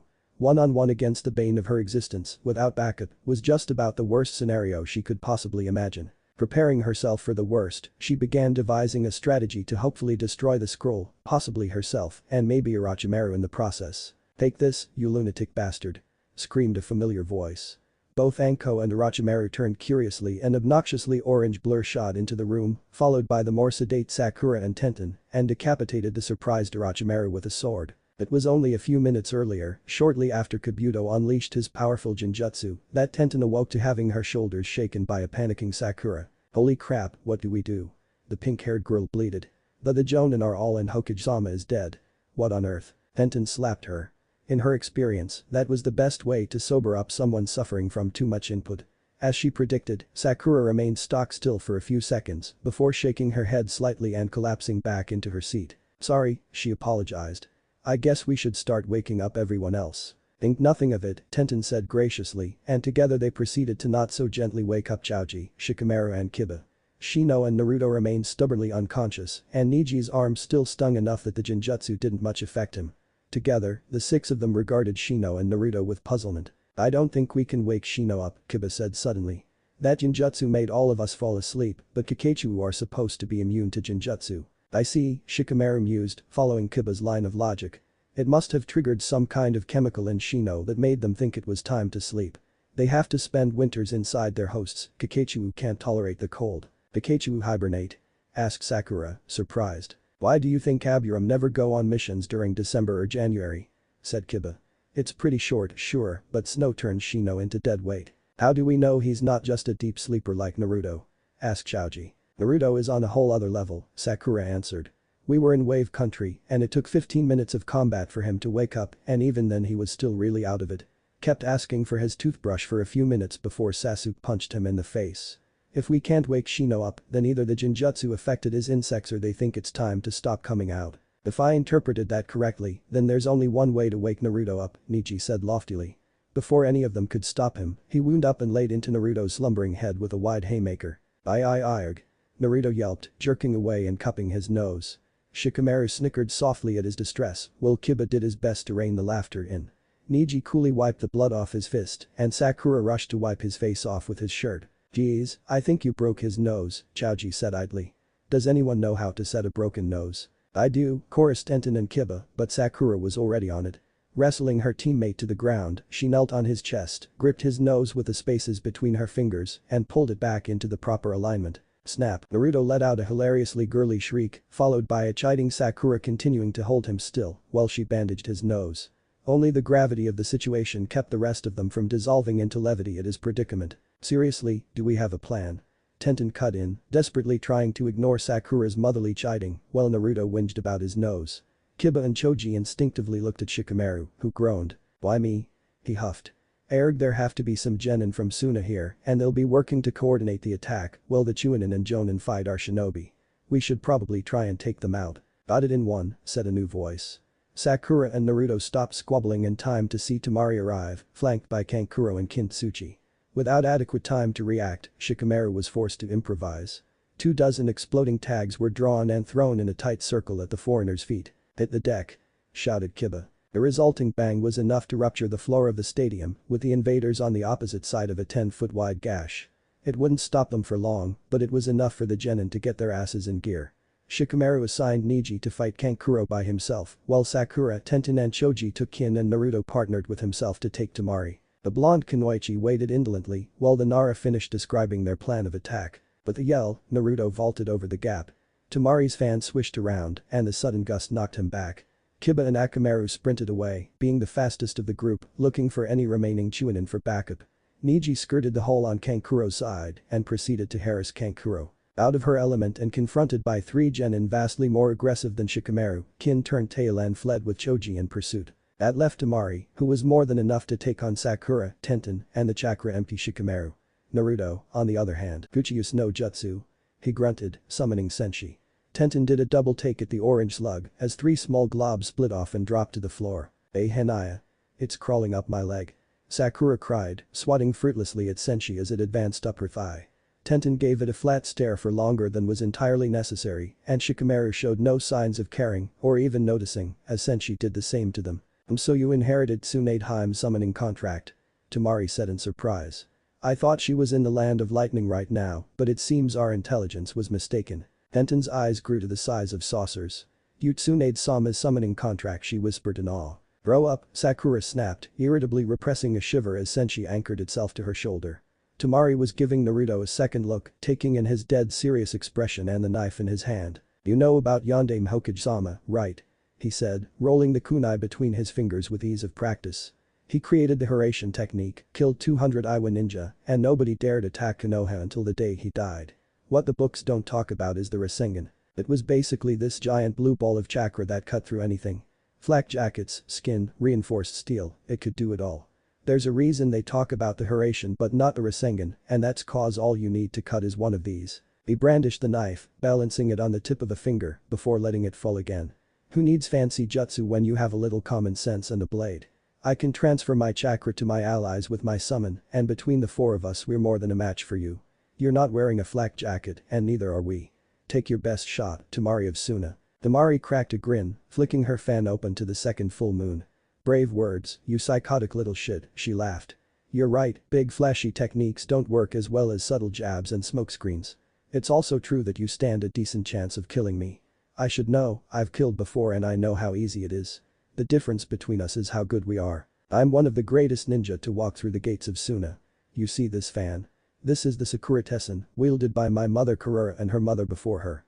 Do you think you can match me? Let's find out, Naruto said evenly. There was a tense silence as Tamari sidled backwards, away from the gap. Tenten's hand unconsciously went to the scar on her back, where Tamari's fan had torn the skin in a rectangle away from her ribs. It was still a little sore, but as her father said, the best ointment was the blood of your enemies. With a whoop of exhilaration, Tamari vaulted over the gap and began driving them away with sweeping strokes of her war fan. Meijin. Jubaku Satsu, Sakura said under her breath, trying to get a lock on Tamari's chakra network. The Jinjutsu slipped right over her, like a fish swimming through a net.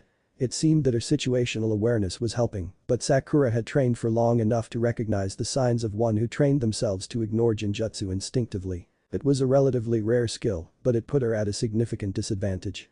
Only a Jonin Kurenai stood a chance of forcing a Jinjutsu on Tamari. She would have to rely on stealth. Shikamaru was at a bit of a loss. Though his chakra was returning swiftly, injected directly by the slug anchored to his shirt, he only had enough to pin her for a second or two. On the bright side, that was all he needed before Tenten or Naruto put something pointy in her. Tamari's fan, open only to the second stage, had just enough maneuverability to confound all of them at once, and with far more ease than in her match with Tenten. He belatedly realized that her strength was fighting multiple opponents, and she had training in real combat tactics that exceeded his. Surround her. He shouted, and Tenten and Naruto took up positions on her far side. Shikamaru stayed to her front, and Sakura hung back behind him. Tamari's grin was turning bestial, and she opened her fan to the third tier. Guchius no Jutsu. She cried. Naruto said something that made Sakura want to clap her hands over her ears, but it was too late. Her demonic little rodent was out. Shikamaru remembered very little about it on account of its blinding speed, but he did recall that it was faster than any human could ever hope to match. It served Tamari unswervingly, and it carried a curved blade as tall as it was long. Accounting for these factors, he assessed the situation and altered the strategy. Scatter. He shouted, and Naruto blurred to higher ground while Tenten took aim with her shuriken. A gust of wind blew the ill-fated projectiles back to their source, albeit harmlessly, and Kamatari was already rushing at Sakura. Showing a battle acumen not present before her showing at the Chunin exams, she fired off a salvo of kunai that kept it at bay until Shikamaru was able to close in. Hajime no Jutsu, he grunted, bringing the sickle weasel to heel with his shadow. Showing not the least hesitation, Sakura approached and slashed the weasel's neck open. Her kunai stuck in its spine, but it was a deep enough wound to bring Tamari's summon to a quick end. Busy with Naruto and Tenten, Tamari noticed just as Sakura's hand descended, and by then it was far too late. Amatachi no Jutsu. She howled angrily, a whirlwind with cutting force driven before her. Kamatachi's body disappeared with a puff of smoke, and Sakura leapt out of the way of the tornado. Tenten was momentarily taken aback by Kiba, who came sprinting back in with a large clunky plastic radio clamped to his head. He gestured wildly at it as he ran, and Tenten's heart sank. The Suna ninja had radios. They didn't need Genin for anything other than their distraction, she whispered. A distraction for what, she didn't know, but they were plenty distracted. Tamari shrugged before leaping acrobatically over a punch from Naruto and landing a bit behind him. Naruto-san, now would be an excellent time to use that red chakra, Shikamaru suggested, traces of concern leaking into his voice as Tamari resumed schooling Tenten and Sakura. Naruto gave him an incredulous look, then shook his head and looked around quickly. Can you take her? Naruto murmured, taking respite behind the bulwark of the Kajime no Jutsu. He was running a bit low on chakra, but there was still enough to go around. Shikamaru considered the angle of the sun and shadows. I suppose, he said slowly. I take it you want to do something more productive. Orochimaru dies tonight, Naruto agreed. I'll leave you two lovebirds together, Shika-kun. So troublesome, he muttered. At Naruto's signal, Sakura and Tenten turned and fled in their direction. Tamari watched bemusedly as 3 of her 4 opponents left like a demon was on their heels, leaving only the lazy one behind. He rolled on the balls of his feet, hands jammed deep in his pockets as he watched her like a hawk. She jammed her fan into the ground, drawing a line to mark her best estimation of his maximum reach. Then she sat down. Shikamaru almost felt inclined to ask what she was doing, but the spark in her eyes made him close his mouth. "Don't ruin this," she said, sounding so much like Yoshino that he decided to stay quiet and guard her for the time being. Not 40 meters away, the sick bay for the arena was crowded with medics. There were 4 fatalities already, including the Sandaime Hokage, and Yakushi Kabuto was in his element. Using henge to appear as a man in his late 30s, he masqueraded as the head medic in the unit. Over to the right, Yuzuki Yugao's body was covered by a white sheet, while Saratobi's was bare from the waist up. Kabuto had arranged for the dead man's face to show, hopefully reducing morale. They admitted Shinobi with mostly superficial wounds, though by the time he was done the healing process had been reduced by a factor of 3 or so. IVs were surreptitiously switched around, leaving people waiting for transfusions with nothing but a saline solution. It would be weeks before they arrived at the peak of health again, and that was time costing Konoha money. "Sir, shouldn't we autopsy Hokage-sama?" asked one of the junior medics. "He looks fine, but we haven't checked liver temp or done a blood test yet. Then take time away from treating men with breath in their lungs." Kabuto snapped, smiling inwardly as the younger woman stuttered an apology and went back to applying triage. They needed a few moments alone with the corpse before they could be allowed to look at it. The first rule of stealth was covering your tracks. He moved to do just that, preparing a number of unorthodox instruments that would raise the eyebrows of any civilian doctor when something stopped him. Uchiha Sasuke's vital signs were plummeting. Jiraiya hated Haddock Tsukumo. The man was a Konoha legend, of the sort who achieved greatness like Orochimaru rather than being born into it like Tsunade. To his shame, Jiraiya had never bested the man in a sparring match, as he died before the Toad Sage really hit his stride. Nevertheless, gifted with limitless chakra and regeneration, Tsukumo was an opponent to be feared. He even wielded an imitation of the white light chakra saber, though the original was lost on a bloody field somewhere. His erstwhile teammate must have really pulled out all the stops. Not far away, Kakashi and Asuma were fighting against Kato Dan. Jiraiya was sort of glad he didn't have to fight him himself, as Dan was nearly as unstoppable as Minato himself. His signature technique was similar to the Shintenshin no Jutsu, but solidified his soul just enough to let him kill while protecting himself in the process behind an intangible veil. Naturally, he usually fought behind Tsunade herself so that his body was safe, but now he just refused to die. Asuma and Kakashi took turns defending themselves against a spirit while desperately stabbing and incinerating the dead body in hopes that it might go back to being dead. Come to think of it, this was precisely the sort of thing that Orochimaru got a kick out of. Situations that were impossible to solve, Gordian knots made of steel, and multiple sadistic choices. Jiraiya suppressed a grunt as Tsukumo kicked him in the diaphragm, grateful that he had bothered to keep his taijutsu intact over the years. Not far away, Kurenai Yuuhi was arguing with Anbu Agent Cat and his team, who were apparently the foremost 2 ninjutsu experts aside from him. Jiraiya would have told them to hurry the hell up, but Tsukumo's lightning-style ninjutsu was starting to wear him down. Jiraiya dared not summon his frogs, as one blast of lightning from Tsukumo's fingertips might kill them before they had the chance to return themselves, but that didn't mean he was above fighting dirty. Within minutes, seals were strewn over the rooftop with effects ranging from paralysis to diarrhea to heart attack. The last one's value was dubious, but Jiraiya was as eager as the next guy to see Tsukumo lose control of his bowels in the middle of a fight. Despite being a glorified zombie, Tsukumo was still essentially kicking Jiraiya's ass. Reduced to half his normal speed, Tsukumo had resorted to flinging lightning bolts like they were going out of style, only closing if he had the chance to finish him off. Jiraiya wondered if Orochimaru had programmed the Haddock to seek out him personally. The single-minded determination with which the towering man attempted to char him to a crisp would have been admirable under any other circumstances. His musings were interrupted by Naruto, of all people, followed closely by Sakura and Tenten. The 3 of them were running at speeds that Jiraiya knew they weren't capable of, and Naruto was talking animatedly over his shoulder, while the other 2 nodded. He opened his mouth to ward them away from the fight, but Naruto was making a beeline towards them. What happened next was almost unbelievable. Tenten threw a small, spherical explosive at Tsukumo, who predictably disregarded it as a threat. The resulting bang threw shrapnel into his forearm in just such a way that it impeded his ability to move. Emotionlessly, Tsukumo pulled the largest shard out, only for it to turn into a puff of smoke. It reappeared in Tsukumo's other hand, and the imitation white light chakra saber was ejected into the air above Tsukumo, where the laughing Naruto caught it mid-leap and continued running. Tenten whistled appreciatively, and then they were off running again. Jiraiya would later discern that Naruto's Kage Bunshin had used henge to appear as shrapnel, a trick that wouldn't fool a living shinobi, but could easily dazzle a dead man.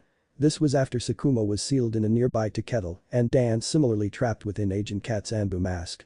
At the time, however, all he saw was Naruto's absurdly smug grin.